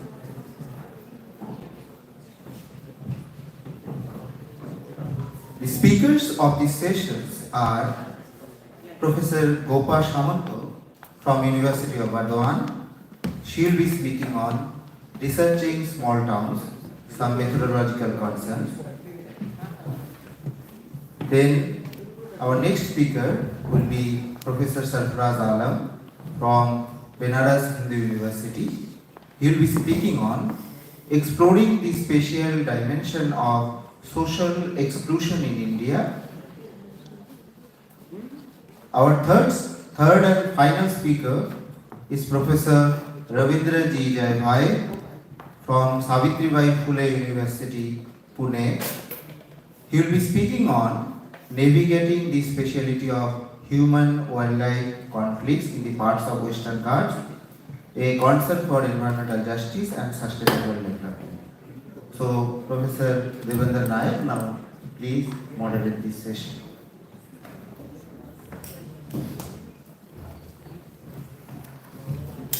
Thank you, Dhiraj. It's a great opportunity for me to have come here on this invitation. And it's an excellent organization, various minds. This session, I think I consider it a privilege and honor, and a rare opportunity in presenting before you three very distinguished panelists who will be speaking on diverse issues, each one very important in its own ways. And the panel consists of one of the most distinguished scholars of geography, Professor Gopa Samanta. Doesn't need much introduction to this audience. So also Professor Sarfaraz Alam from Banaras Hindu University, another very distinguished, well-known scholar, and Professor Ravindra J. Jaibhai is very well known as the Secretary General of Jaibhai, but that's not the only one. He is very eminent and has been well known in the circles of geography as a distinguished academician. I'm sure this session is promising to be very exciting, particularly looking at the topics that are going to be presented. The first one, of course, is very interesting, researching small towns, some methodological concerns, a topic which is lately from 2011 has gathered momentum in understanding the way they are proliferating, why and how, and now Professor Samanta would tell us if the methodologies, we can have a relook at the methodologies, or what are the problems with them, or they're good enough to continue as they are. Professor Sarfaraz Alam will be speaking a little differently, but a very, very important topic of contemporary concern regarding spatial dimension of social exclusion in India. And we'll conclude this panel discussion from Professor Jaibhai's presentation on human-animal conflict, another emerging area of concern in geographical discourse. I don't want to take much more time. I will first invite Professor Samanta to speak on this very interesting topic that she has chosen to speak for us. 15 minutes. So 5 minutes before, after 10 minutes, you'll be 15 minutes to each, and then we'll have a discussion for 15 minutes. Thank you. Thank you. Professor Mohan, and hello everyone, good morning. Thank you Dhiraj for bringing me here. And HOD of the Geography Department, Presidency University, and all faculty members, young faculty members, including my own direct student Aditya. So if I talk about a small town, I cannot make it purely objective, because small towns are part of my lived experiences as well. Besides my own research-based understanding of those spaces over more than 3 decades. When did I start actually researching small town? Back in 1995. Exactly during the same time something was happening, we didn't experience that much, which we call it a globalization. And usually we use that term in case of economy only, but globalization was a big social phenomenon, including it was trying to spread over the uneven territories of the world of knowledge production. We didn't notice that time. Actually, I was in the Boulder University. I was doing my PhD, provincially located, state-funded university, having really meager resources to fall back on. And it was not the digital age, so we didn't have access to any online resources. I was searching for research existing on small town as part of my literature review. And I was walking into the different libraries of university libraries of Southern Bengal. Literally got nothing. Started with the empirical research and having a faint theoretical proposition that I would challenge the idea of parasitic urbanization and rural-urban disjunction of the third world. Third world, the term doesn't exist now, but that time it was the third world, not the developing countries. So if I ask myself the question now, why did I choose to study small towns? I can clearly tell you now that the decision was from my personal experience of being and living in a small town and mismatch with what I was learning from the text, that knowledge produced on small towns and third world. So we were reading many things like urban bias, theories of urban bias, rural-urban disjunction, urbanization is structurally very weak in third world, accumulation of capital and development of cities is happening like cycling out of resources from the rural areas, not giving back much to the rural areas. Cities are kind of parasitic, inadequate economic base, and acts as formal region than a functional region, which should be the criteria of a town. And primacy, of course. Small town, it is the first term. Professor Nayak already mentioned that since 2011, we are talking about small town a lot, and it is getting a lot of momentum in the research. But there was a first term. We didn't notice that time. Small towns were considered as independent site for research and writing. Small towns were studied from the point of view of regional development, not as a standalone case of study. So it was either looking at regional development perspective or in integration with the rural. And if I can mention the title of a few books that time, it was written that time, during the first term. One is Ronginelli's book, written in 1983, Secondary Cities in Developing Countries, Policies for Diffusing Urbanization. Okay? Then Potter and Anu wrote a book in 1989, The Geography of Rural-Urban Interaction in Developing Countries. And Satellite Hardware studies small and intermediate town centers, their role in regional and national development in the third world. So not a single town is coming up as independent place of doing a research. Either they are connected with the regional development or diffusing urbanization or national development. And the interesting thing that Hardware started with the book, it is available, freely available online, you can check into. Our geographer H.N. Mishra wrote a chapter on Raebareli, Sultanpur and Pratapgarh districts of UP in 1988. And when I was finishing my thesis almost, on Cecilia Taccoli's work came up. Rural-urban interactions. Cecilia Taccoli is also doing, still now she is continuing that research on a small town. And I finished my PhD in 2002. I must mention that Ronginelli's book was, I could get hold of the book from our late Professor Aurobindo Vishwas. He had a copy, and I could grab that copy from the sir. Sir, I made this kind of, because we didn't have much book to fall back on.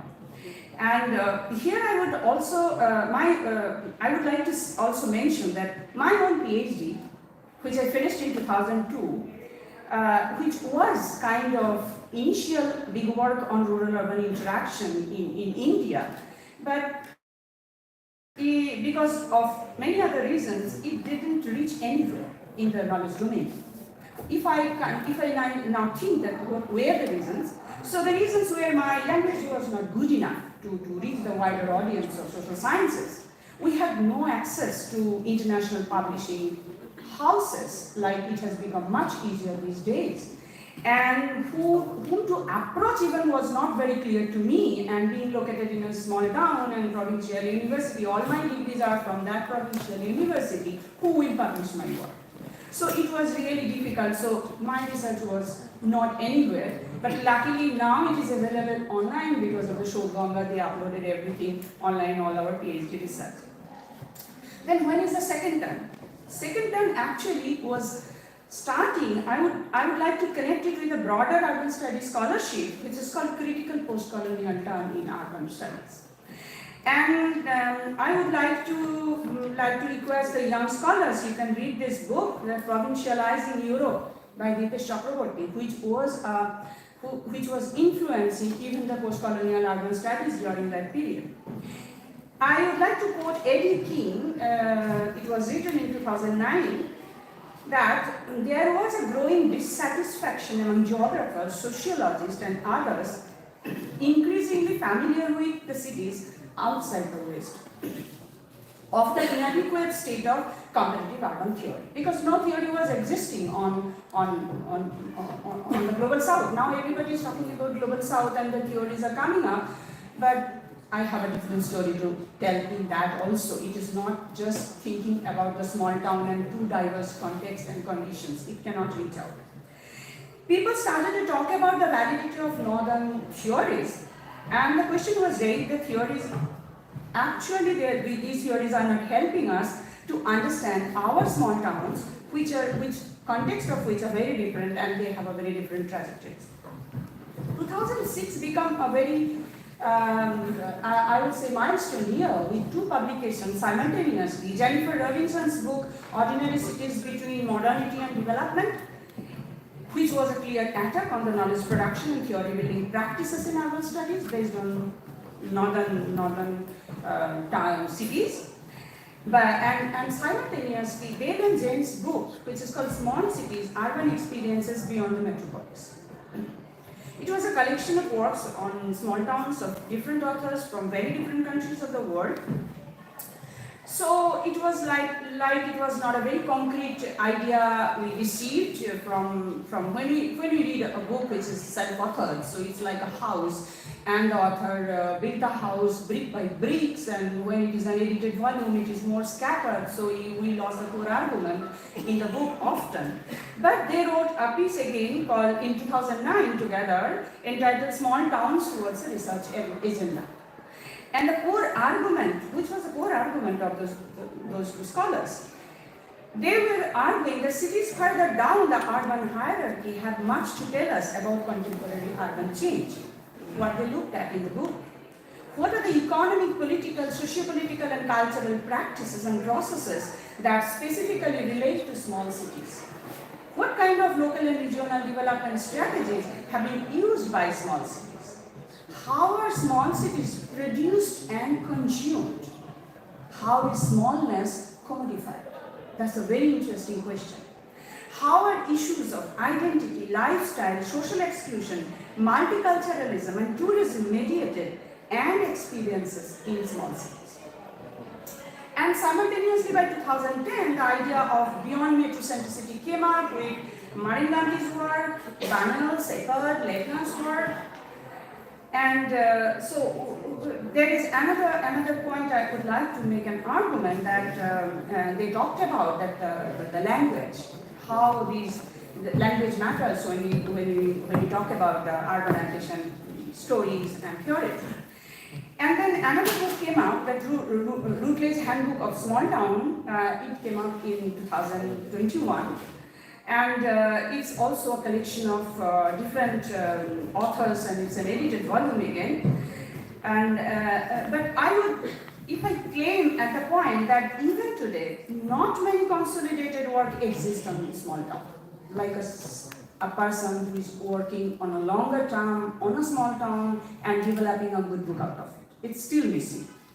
But I would like to take a few names of the books which is probably the people who are working on small town probably can use those, which probably the Small Town Governance by Rebecca Barsegal, which was a good book on UP's 4 towns, and Remy spent a lot of time there in those small towns, not fancy, not having good hotels, but he stayed there over a very longer period of time, and the book is really good out of that empirical research.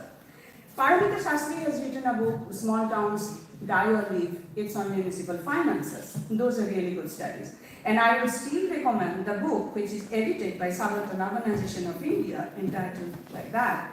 It's by Taneesha and Jeda, which was the consolidated report of our project, continued over a longer period of time. So it is, I think that this is not an ordinary edited volume, because each of the authors in that book has, they were in continuous negotiations, arguments and counter-arguments among the chapter writers and also with the editors. So it is a collective product, and that probably can show us some ways how to research the small towns regarding methodology and definition and whatever. Then the question comes that why not so much scholarship on small town? I will just touch upon a few things. That there is a kind of othering tendencies. What is that othering tendencies?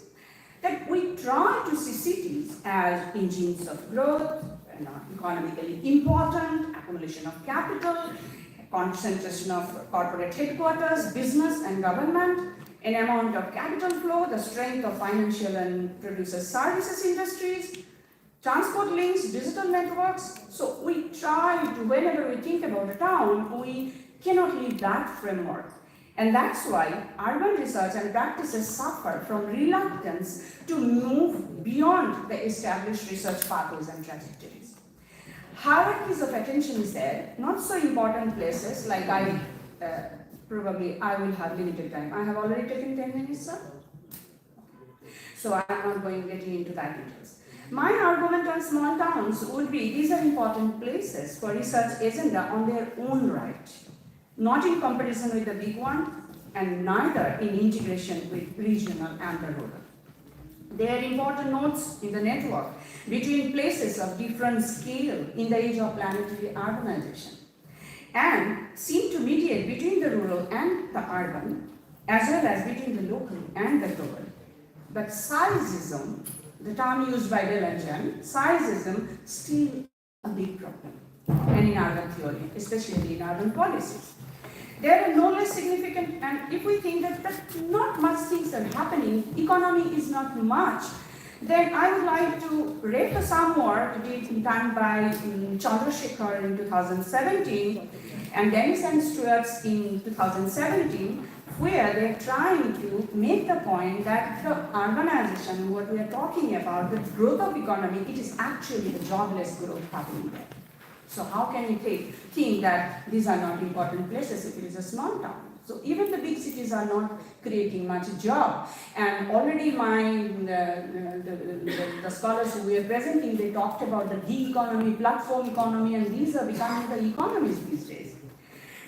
And small towns are representing all categories of employment they have shown in their research and diverse in economic basis. Some people complain that these are banal economies, less important. No, very important for human civilization because it is going to be the age of unorganized economy in coming futures. Mukhopadhyay, Jera and Dennis, I would like to quote, banal but very necessary functions, service, market, private health, education, local transit hub, everyday economy, which I would like to say not informal but non-formal. Create local employment doesn't get captured by big data. So we cannot rule out studying those spaces that there is no big data as available against the big cities. Lack of big data, yes, Yes, there is lack of big data, and that's why the visibility is a problem. But we cannot continue that process, that there is no data, we are not going to study those. Because we often use a term which we call data collection. That is our method. I would request the young scholars to rethink the term, use data generation. So it's not that data is out there, I will collect. Even if I try that method, people are rejecting our questionnaires. So questionnaire is a failed method which we are still carrying. I'm always in the field and I'm always trying to think about what proxies I have. How can I get the data? Like economists have done it. They won't tell about the income, so we go for like the consumption.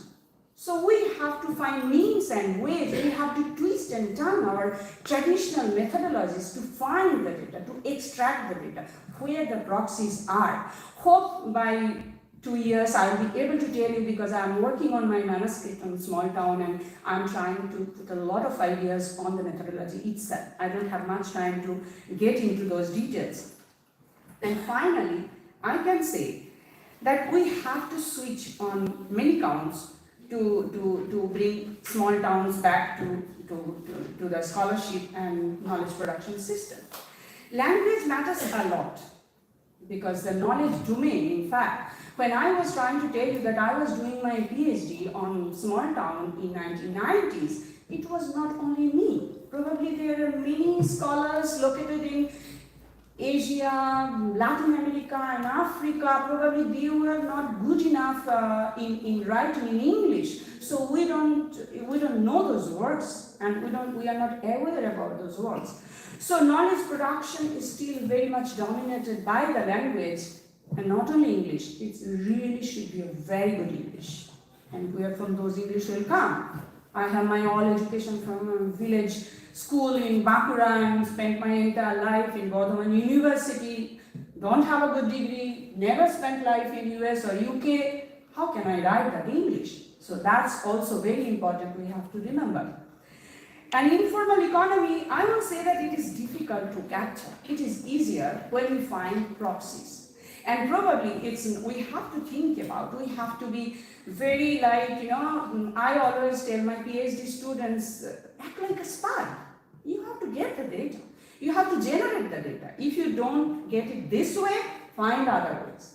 And for that reason, and if you want to do that, you have to stay there. You cannot be fancy commuter, I'm finishing. Fancy commuter, researcher going somewhere in 10 o'clock and coming back by 5. It's not going to work. You need to spend their time, and you have to be there in the evening when the people have luxury time to talk to. I'm just finishing in 1 minute.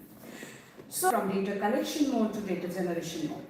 And change in methods of empirical research, such as more qualitative ethnographic methods for understanding towns and cities. And time has come to accept that the questionnaire is a really felt project, unless the scholars stay in the field and develop quite a good rapport with the research participants as well. Thank you very much.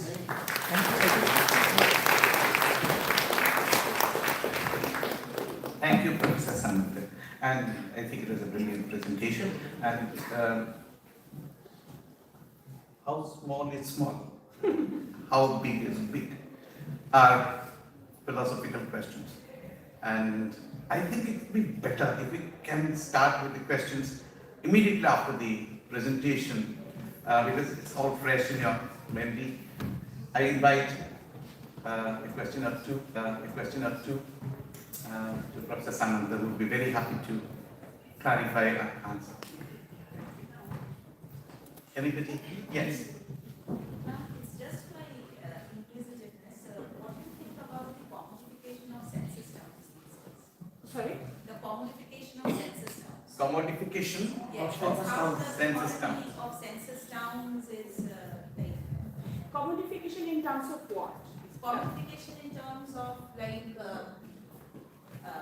By commodification here, I mean how these census towns can actually be portrayed to show urban development and regional development and this is helping in the process of urbanization to a large extent, and in that way the country is becoming very urban and Okay. Sure, I got your point.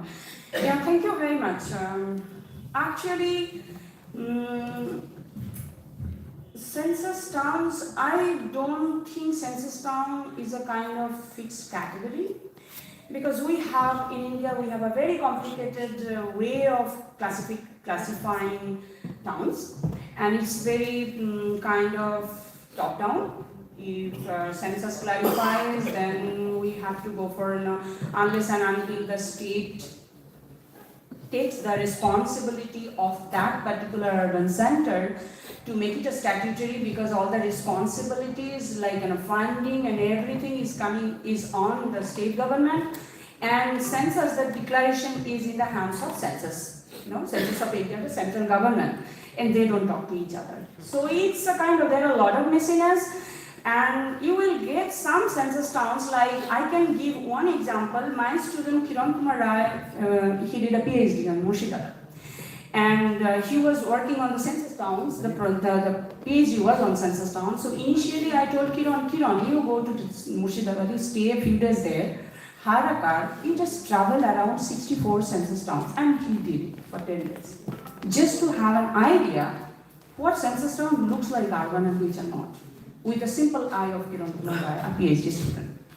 And then we are trying to fall back on the data, and we are trying to take that which can be taken up as a case. So I won't say, because we have census towns with 64,000 population like Singh, and there are many above 30,000 population in different parts of India, and there are also cases which have just 5,000 population. And they all have very different trajectories. So I won't say that census towns doesn't show up the signs of urbanity. Yes, it does. And another example is when another student of mine who is working on urbanizing Delta, that means in Sundarban. So we were trying to understand, no, we want to only focus on census towns, but there are urbanizing villages as well. Because there are many villages which are, almost having population like to be a statutory town, and they are still villages, not even declared as census towns. Because census towns always sitting from Delhi, they calculate according to Moja boundary. But sometimes the town doesn't grow following the Moja boundary. So it is like, 4 Mosas are growing up together. So you have to calculate the population at that place. So I would say anything can be a symbol, but backed up by a very good empirical research. Any more questions? Yeah. As you were saying that we need to transform from the data collection to data generation. So I also agree on that in particular. But how there is a need to change the paradigm shift from so-called the statistical analysis to the generated data analysis. That's why I'm a very bad geographer, But I'm entire life I'm spending on that count, that we have to move beyond the spatial science, which was the paradigm in 1950s, and we are teaching the critical geographic philosophies for so long, over 40 years, and we are still sticking to only quantification and positivism, and these days everybody is talking about machine learning. And I was asking some students that your observation doesn't fit with the reality. Then they say, machine has said this. So I sometimes wonder who is learning, machine or the person. Okay. That was my question. Yeah. That what kind of paradigm shift do you expect that? I don't expect, I just fight. So you have to fight if you want to change. Everybody has to fight on their own. Everybody, every time my PhD student present, I take the responsibility, how does it fit to the geography domain and how it's fit to the geographic methodology. That's my fight. You fight. Thank you. Thank you, Professor. You are now free to ask questions. So now the next presentation is by none other than Professor Dhiraj Barman from Banaras University. And he will be speaking on social exclusion in special dimension.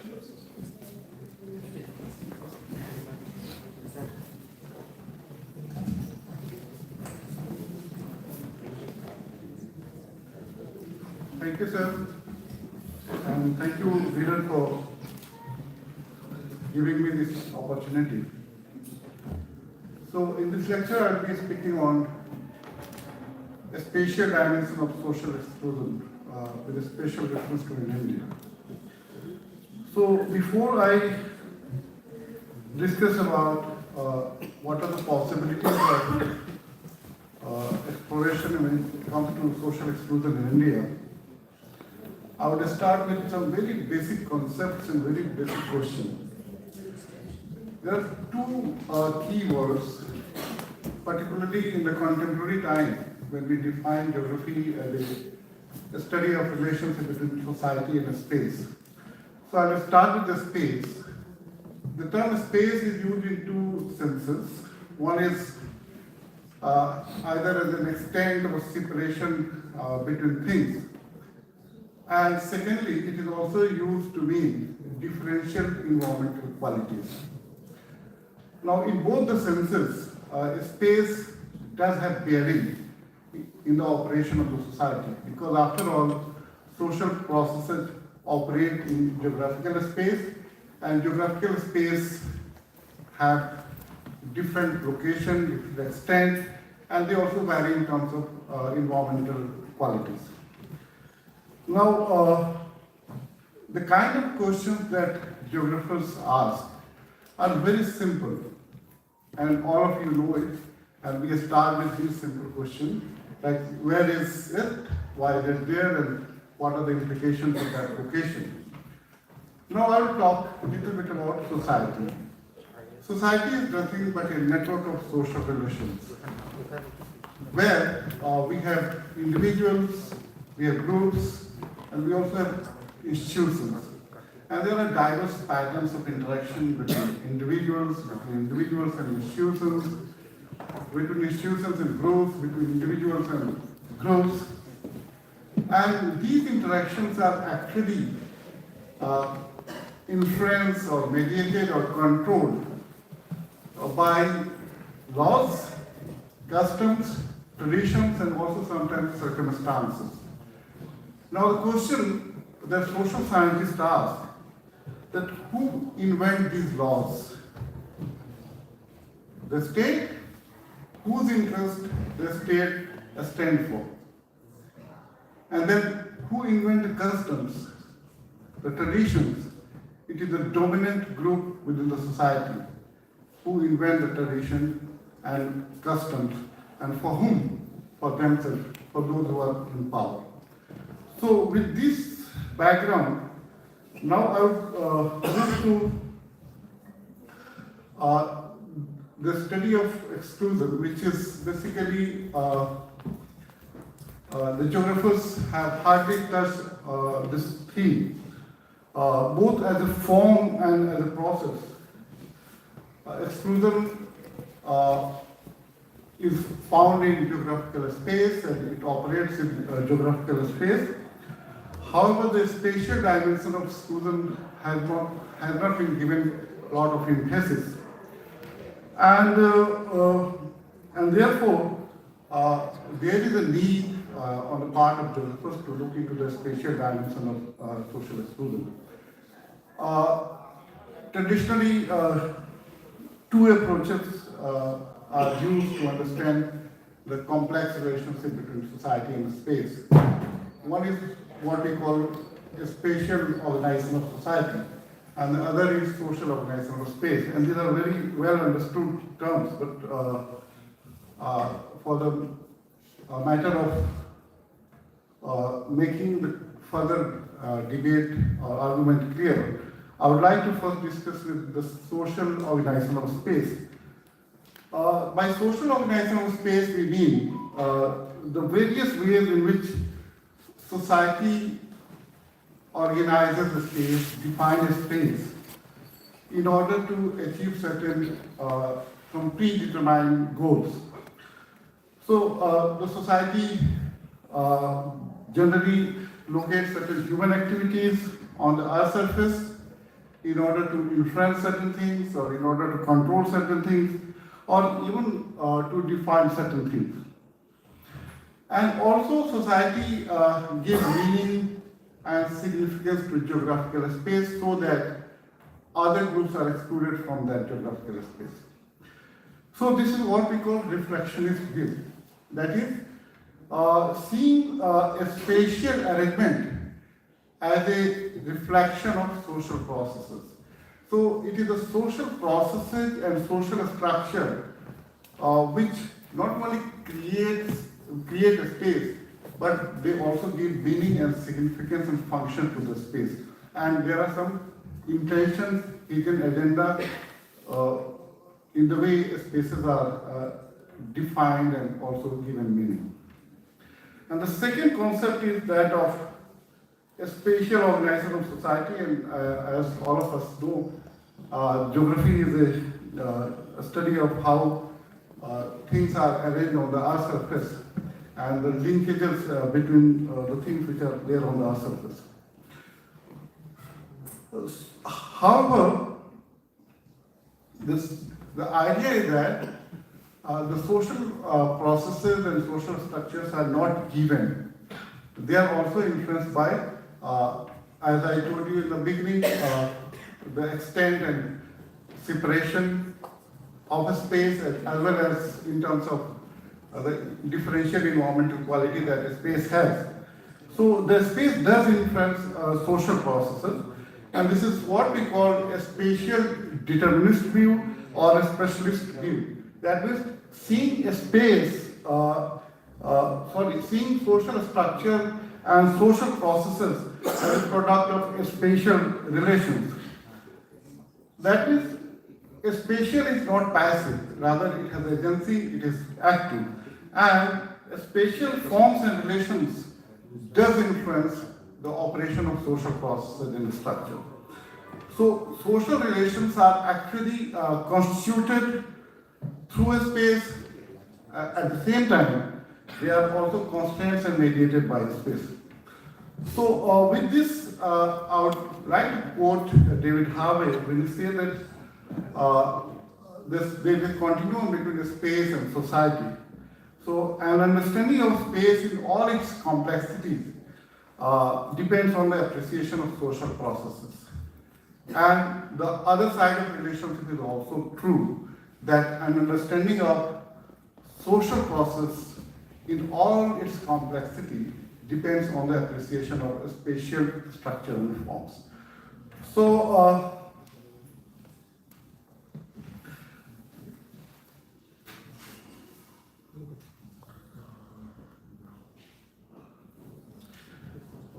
in India particularly, a lot of effort has been made to, particularly by social scientists, to explore the processes and the forms of social exclusion in India.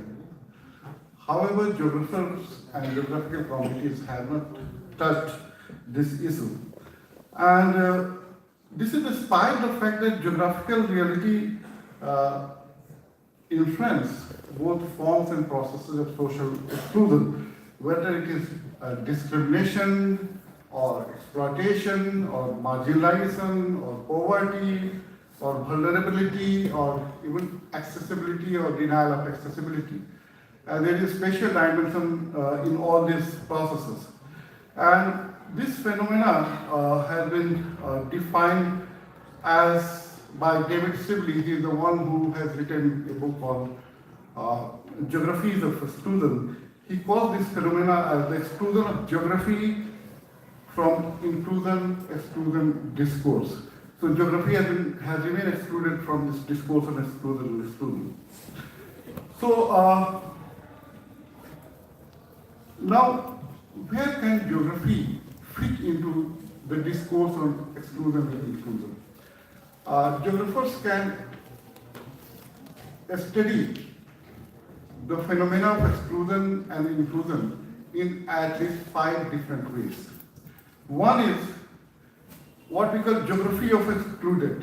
That means we can simply map the excluded community, where they are located and why they are located there. So this is what we call geography of excluded. Second is the geographical factors behind social exclusion. And the third is use of a space for social exclusion. How society use, particularly the dominant group within society, use the space to exclude the other. And fourth, the geographies of the excluded. That means how everyday life of people who remain excluded is different from the everyday life of people who are in what we call mainstream society. And finally, geography can also be a very, very powerful tool to bring about transformative research, in the sense that geographical concepts and geographical research can also be used to bring about what we call inclusion in the society. So I will focus on the first aspect, what we call geography of the excluded. And I will give some examples. Just by mapping the location of communities in Indian cities, we can understand the extent of exclusion of the communities in India. Say, for example, Rajkot. In Rajkot city, 80% of the localities do not have even a single SC population. And same with Bangalore, where 20% of the localities do not have a single SC population. And Bangalore is a modern city. Now let us see about Kolkata, which is a very progressive city and liberal city. In Kolkata, where SC community constitute 24% of the total population,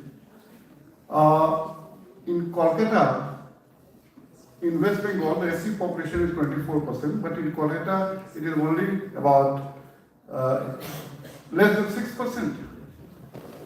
If urbanization is indicator of modernization and development, then the SCs are lacking. And 60% of the Kolkata localities, do not have even a single SC population, 60%. And similarly, while ST constitute 6% of the total population of West Bengal, there are only 0.28% of STs in Kolkata. In my own city, Banaras, you can see that the proportion of SC population is declining over a period of time. And secondly, there are 23 wards in the city which are located what we call the older Banaras or the core area of Banaras, where the number of SC is not less than 200. And there are 11 wards, again in the core city of Banaras, where the absolute number of SC population is less than 50. And there are few wards where there is no SC population. And what I am trying to say is it is just by showing the distribution of communities on map, we can understand the type of exclusion that is taking place in India. And then, the paucity of time, I wanted to speak a little more about how space is used for exclusion, because I do feel this spatial is political. And we basically, the society organize the space with certain predetermined objectives. And in the whole process of, for example, urban development that is taking place in India, there are like construction of flyovers, subways, overbridges, dedicated roads, and again there is a widening of road, and there is slum clearance, rehabilitation of slums. All these have been done with a very, very clear-cut intention, so that a particular group of people, people with particular occupation, they remain away from the so-called urban areas. So I think I will stop here, and we can take some of the issues in question and answer.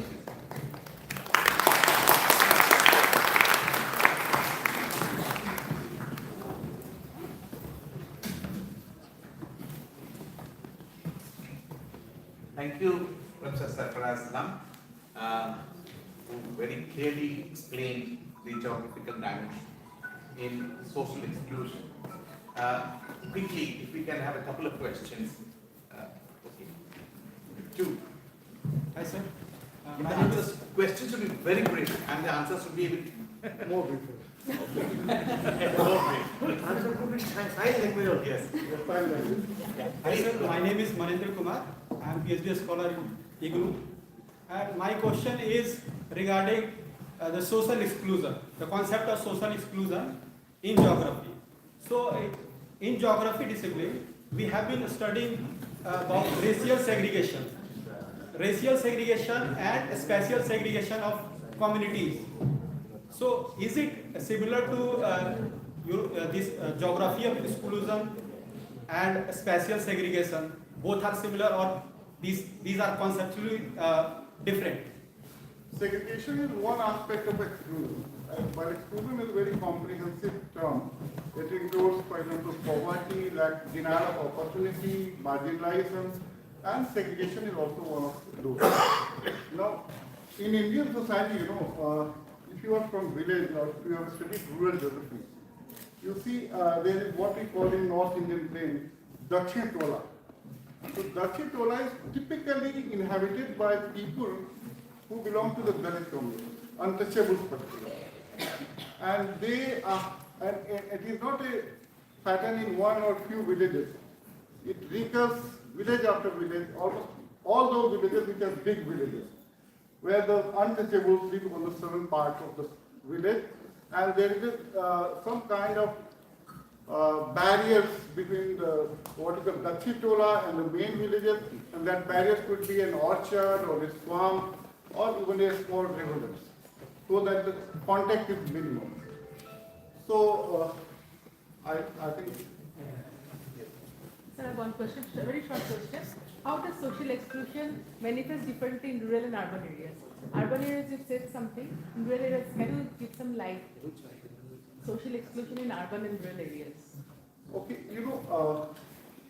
in urban areas, class is a very important factor of segregation of people in the city, and also on the basis of the migrant status, So those people who are new migrants, they tend to live on the margin of the city, particularly the labor migrants.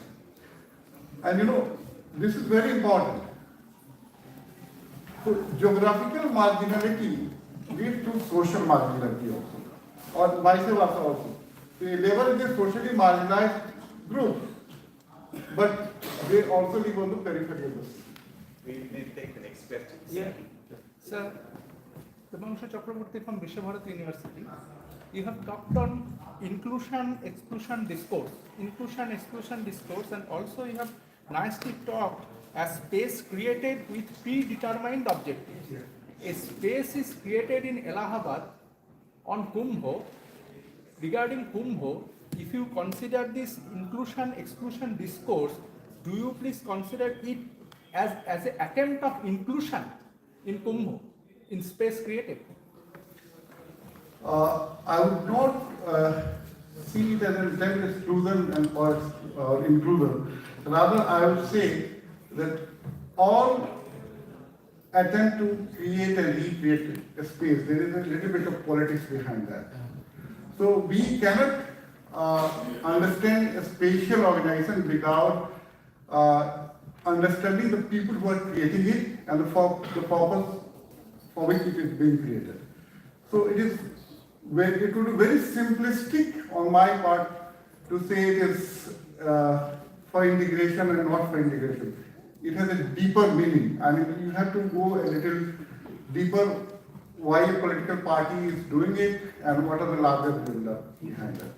I think we conclude here. Thank you very much, Professor. Thank you. I know there are many questions. The paucity of time will never permit us. We can have one seminar on these only. Then we can have more questions. Thank you. And I invite finally the last speaker, Professor Jawaharlal, who is speaking on human wildlife conflict, something which I liked as a word. Words are weapons.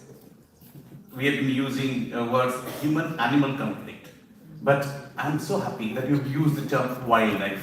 Thank you. Please. 15 minutes maximum.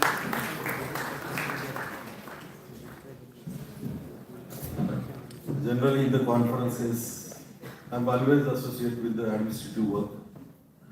But now, so a little bit I become nervous when I come to this academic discussion. So I will become a little bit comfortable.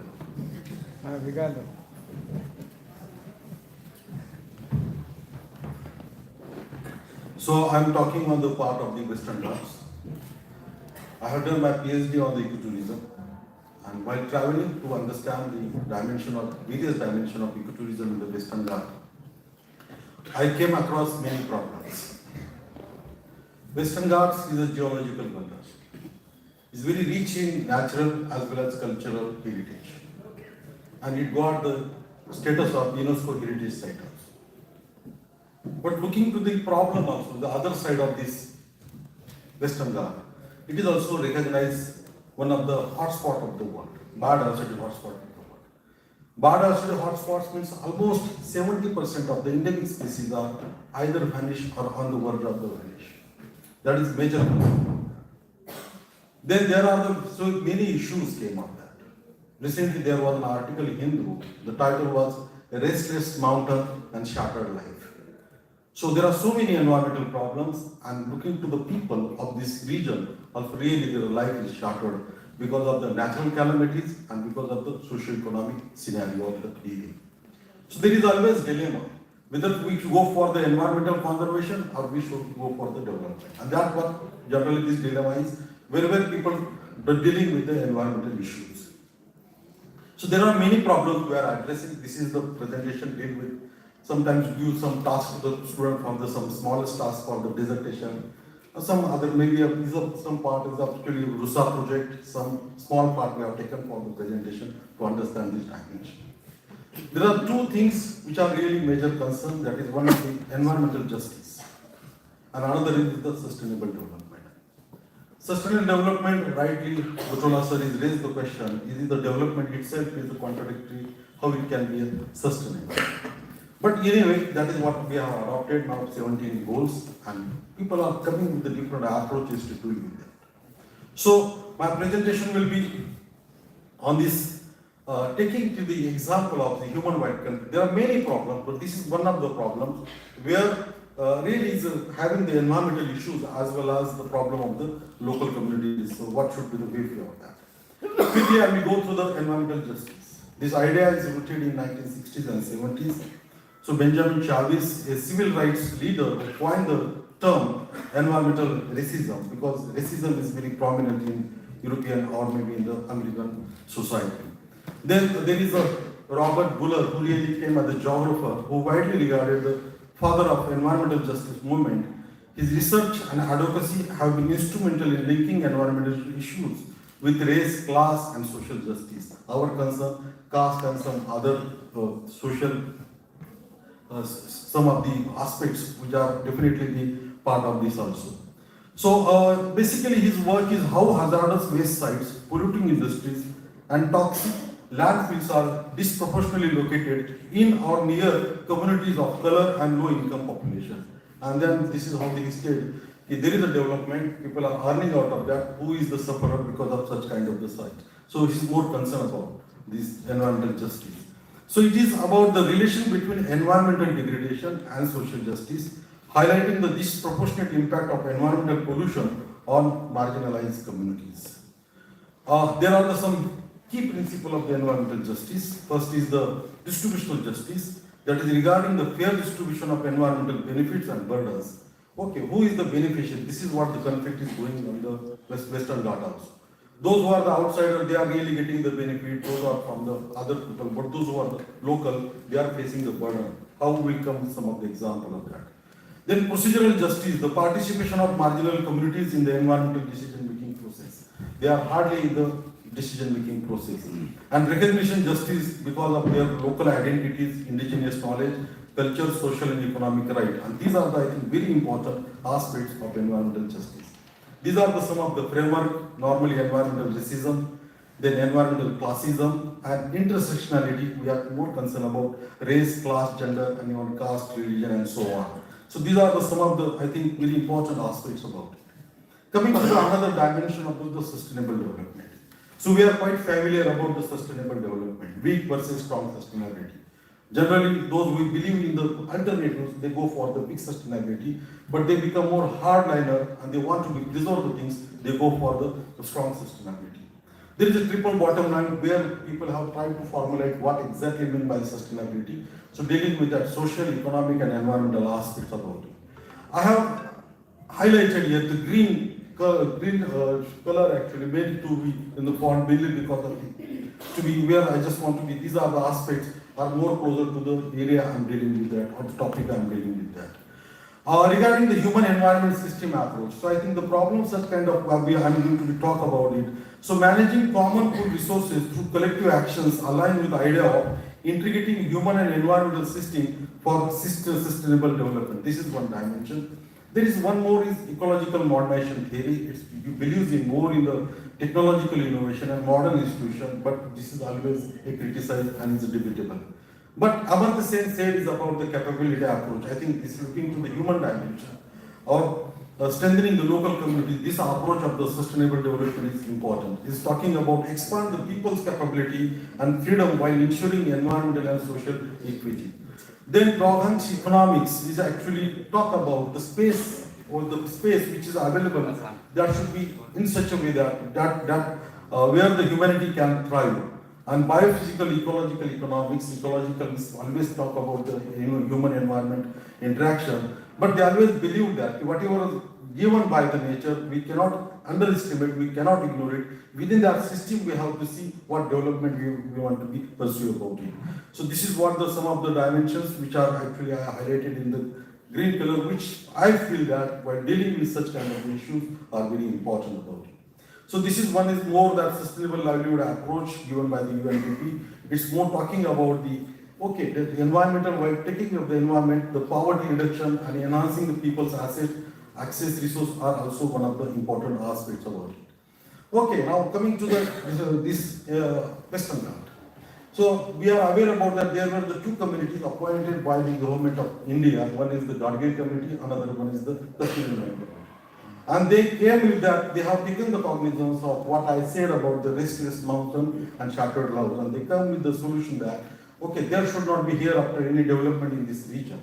And they declared some of the regions as eco-sensitive zones.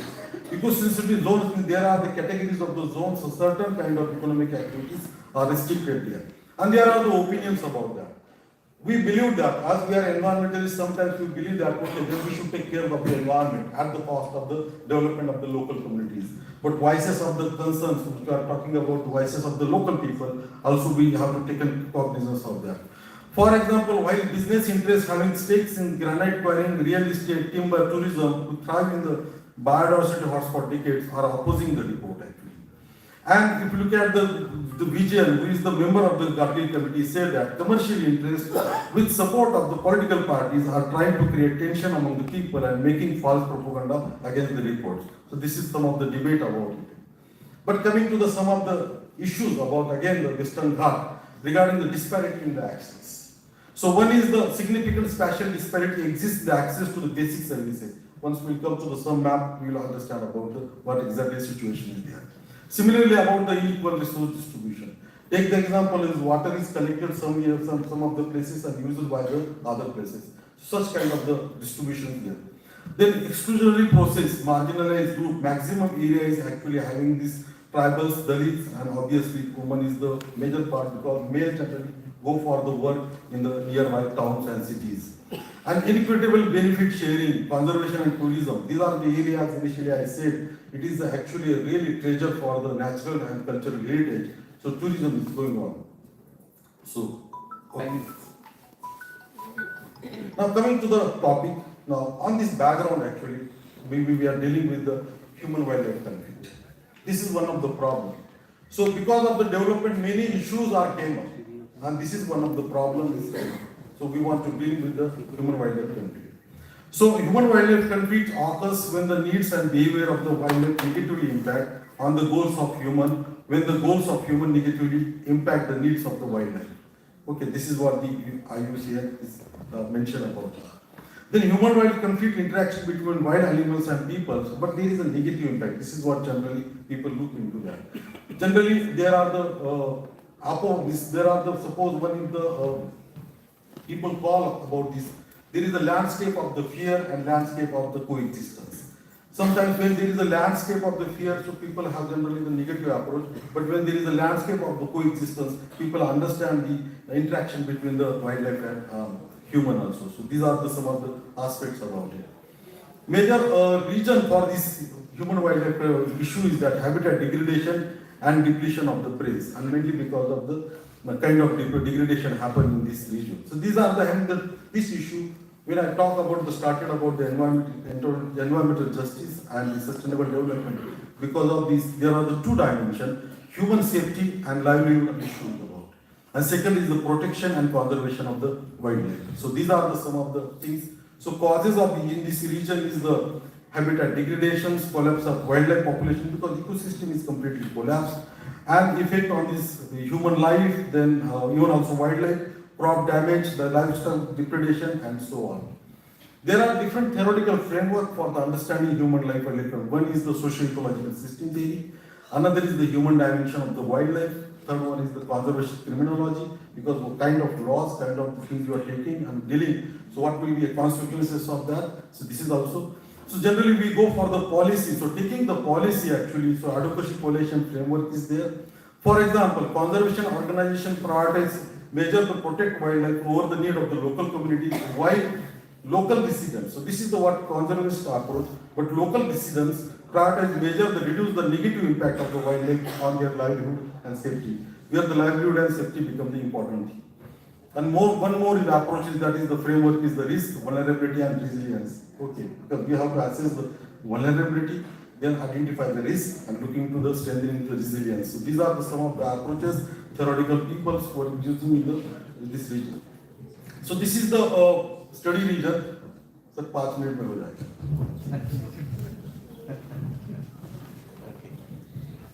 jayega. This is the study region.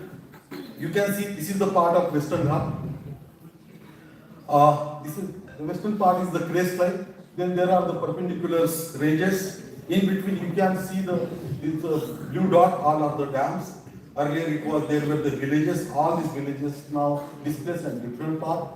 And now these are the people are displaced in the mountains area, already their plain area is taken out because of the submerge of the water. And then there are the issues are started. Some of the people are rehabilitated in the command areas, and most of the places there are the dams. So looking to the degradation wise, this is one of the aspects we have seen regarding the area with the problem. Another historically you can see this is one of the evidence where the Britishers used to come and they are used to take the coal actually, wood coal. They used to burn the trees, thousands of the trees here and they make coal. So this is become the barren land. So such kind of degradation started in the colonial period. And there are the these are the some of the examples. Then forest fire, then shifting cultivation, then people are using these tree branches for making the nursery of the rice. Okay, so these are the continuous activities that people are doing in this region, and that is also one of the things. It seems beginning in the first impression that these are the local communities, they are degrading the environment, and that's the one of the concerns. But they have been doing years to years, but because of the encroachment and kind of development happen, as we have seen one of these development dam. So there are such issues are raised. These people seems to be doing this degradation of the environment, but they have been doing. So this is the issue of the justice. Who is the responsible? So coming to the land use land cover, this is what you can see the yellowish area. These are the river front area. They are close to the river, and people are doing the agriculture. And the back part is the completely dams, and there are the mainly the green area. That is the forest area. But if you look at this. Just take the images, you can identify this habitat change which caused for the human wildlife conflict. The western part is, you can see, is 1995, and this is the recent one. So you can see that these are the CC color, you can understand the vegetative cover is increased in the complete command area, and that is mainly because of the series of dam, and people have actually shifted their cropping pattern and they are taking the sugarcane productions in a large number. And that becomes changed. So this is the original, western part is the original habitat of the leopards. But now, because the human wildlife I'm talking, but I'm more focusing here only on the leopards. So western part is actually their original habitat, but because of the such kind of the fragmentation, now they found a better place, better alternative habitat in this sugarcane field, which are very closer to the water bodies. So this has become the how the things are changed in the spatiality about the existence of the leopards in the societies, means civil or maybe a town, near towns and villages.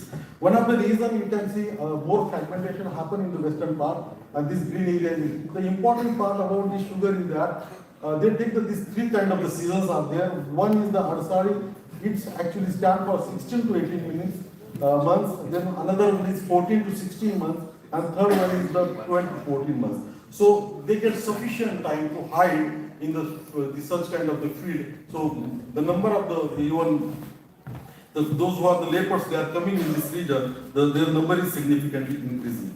So these are the data we received from the forest department regarding the incidents. So we are trying to understand why these events are happening in particular areas, to understand the speciality about it. So these are the considering data of the 2010 to 18 to 44 human injuries, which data is available, whatever the data, we try to map it and we found in certain areas, so it is located. But if you go to the back, you can identify those who are the green areas, the agricultural areas, what we have done with the ground truthing is mainly occupied by the sugarcane fields. So this is the, some of the major events happened in the 17 to 19, around these 620 villages, and out of that 239 villages are the affected villages. Okay, and this is the generally happen in the season of the winter season at night time. So then we carried out the hotspot conflict analysis, and we found the high concentration near the water bodies and fertile agriculture, and that is nearly, you can see here, maximum is the southeast side village where we face the risk. So interesting part is that is the original habitat, but now where these are the animals are moving about. So this is mainly because of this is the Dove area of the two major rivers, and that is having the highest concentration of the these casualties. So this is how the movement, they generally follow the things, rivers, you can see the maps. So generally movement they have taken, but what they have noticed, their movement also. These are the incidences, but generally they are moving along the rivers because water is there, sugarcane field is there, so easily, and prey is also easily they get there. So such new habitat is actually causing for this conflict are actually occurring away from the forest area and mainly in the near the towns and cities. So one of the we have just raised the casualty, especially about the casualty, the distance from the water body is from the river body. As the distance from the river body increases, the casualty decreases. This is what we identified. So this is one of the convenient way for the leopards to move from the one area to the another area along this water body. That is mainly to the river or maybe small streams. Another study also we note, just for the sake of to justify these things or maybe giving another support for that. One small dissertation we did, and we found that these are the two rivers, and there is another place, Sangam there. So in two rivers, there are major things happen near the villages to this river side. So this is regarding the special area. So only major concern about the people. What we have seen, the environmental issues problem. So one small work we carried out to understand the deprivation and standard of living of the people residing in the eco-sensitive zone. Because eco-sensitive zone means there are so many restrictions. And we found that in this region, the villages having the high deprivation and low standard of living. So this is the scenario about the people point of view. We have seen what happened to the environment, how the problems are coming. One of the problems we are seeing, these are the people are facing about it, and their livelihood is also from traditionally they have been facing the deprivation out of that. So looking to all these problems, so we need to deal with these problems. So these are some of the suggestions. Obviously, it's required the holistic approach. There are some of the conservation methods in situ, ex situ, which is normally people are familiar about it. So some of the plans we have to take some immediate some attention are necessary, or some steps are necessary. Then some of the medium steps and some of the we required. So it will take the time, for example, restoring the habitat. So such kind of the things will be reduced. This can be one of the long-term So coming to the conclusion, so Western Ghats is the original habitat for leopards as human encroachment increases in the Western Ghats, and leopards constitute surrounding on the east side a large field of tall crops like sugarcane for hiding, but the residual is a large number of human leopard conflict. So generally they use these riverine belt and riparian zones as corridor and shelter in the human dominated landscapes, and to reduce this, actually it is necessary to translocate the leopard in its original habitat. Instead of people are locating in some wrong places, and it is also creating problem in there. So and also suitable habitat. So for the way forward, I am looking from the research point of view as well as from the administrative point of view. So we should have a system thinking approach, then integrated approach and interdisciplinary approach to look into that. We have this technology to access all these things by using the GIS and remote sensing. I'm talking about some sustainable framework initially, so taking such kind of thing, we have to develop certain model, and obviously there are many issues, many risks are there, so we have to take care of that. So some of these photographs you can see, these are the riverine areas, these are the sugarcane fields are coming. Normally they are easily get the prey here, okay, so dogs and these things, they are there. So these are the casualties, you can understand, this become the regular, there are many such serious kind of things are there, which is shown here. So this is the, generally they find the curves in the field whenever there is harvesting. You don't want to see those gory picture?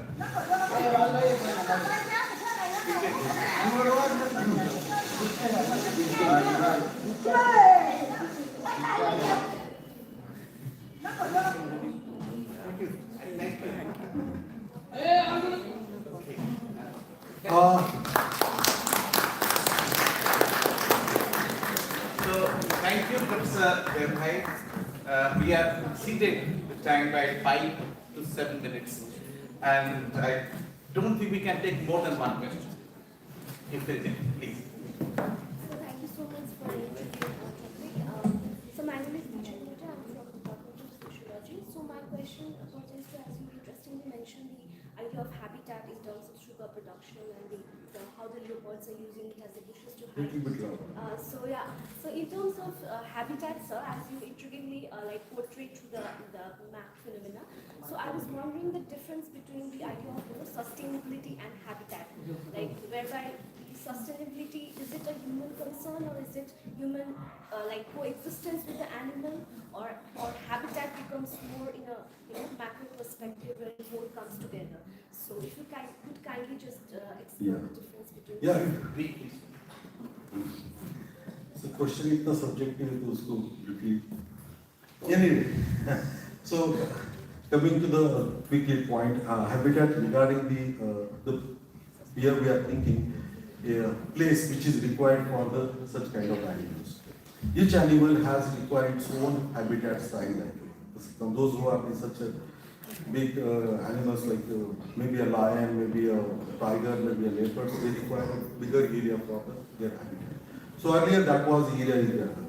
But now problem is there. Already people have done such a kind of development, so it is irreversible. We cannot come back to that. So in that sense, where some of the places they are being fragmented. So we are suggesting to develop the certain corridors so animal can easily move there, and little bit disturbance where there is the possible, so ecosystem can be restored and they will get the prey there, so they will not come out. So this is one of the things we are talking about from the sustainable development point of view. Thank you, Professor Dhiraj, for this excellent presentation. And I'm sorry that there is a lot of heat, but we can't take very good questions. Tea is waiting. I don't want to be deprived myself of a tea, and I'm sure you would all like to join us for tea. I can only say thank you, all three of you, Professor Samantha, Professor Alam, and Professor Dhiraj, who have taken great pains to come to us and share their understanding on three very different aspects, very interesting issues that we all heard. Thank you very much, and I also thank you. Oh yes.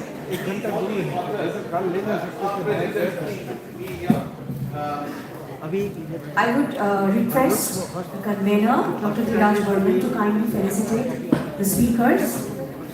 Professor Gopa Shamanto, I would request you to please come here once again.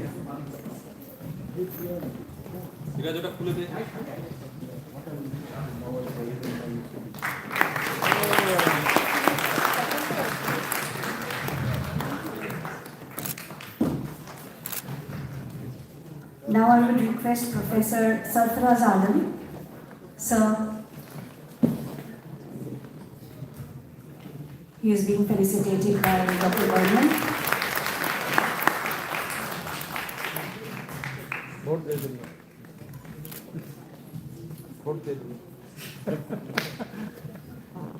Now I would request Professor Ravindraji Jaibhai.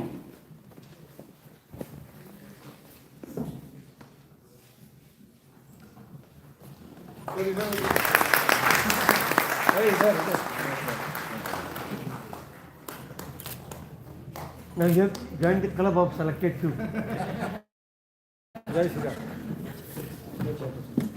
And now, Dhiraj will be felicitating Professor T.K. Naik, Chairperson of this session.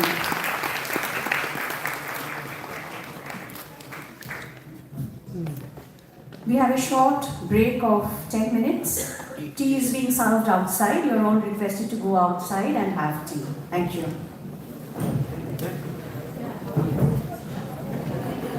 The next session, there will be two parallel sessions actually. One is All for Art and Art for All, Digital Media, Public Art and Inclusive Development. This session will be held here. And Ordinary, Periphery and the Peripheral, Places in Urban Studies. This session will be held at A.K. Poshak Auditorium. So, A.K. Poshak Auditorium is in the ground floor of the main building.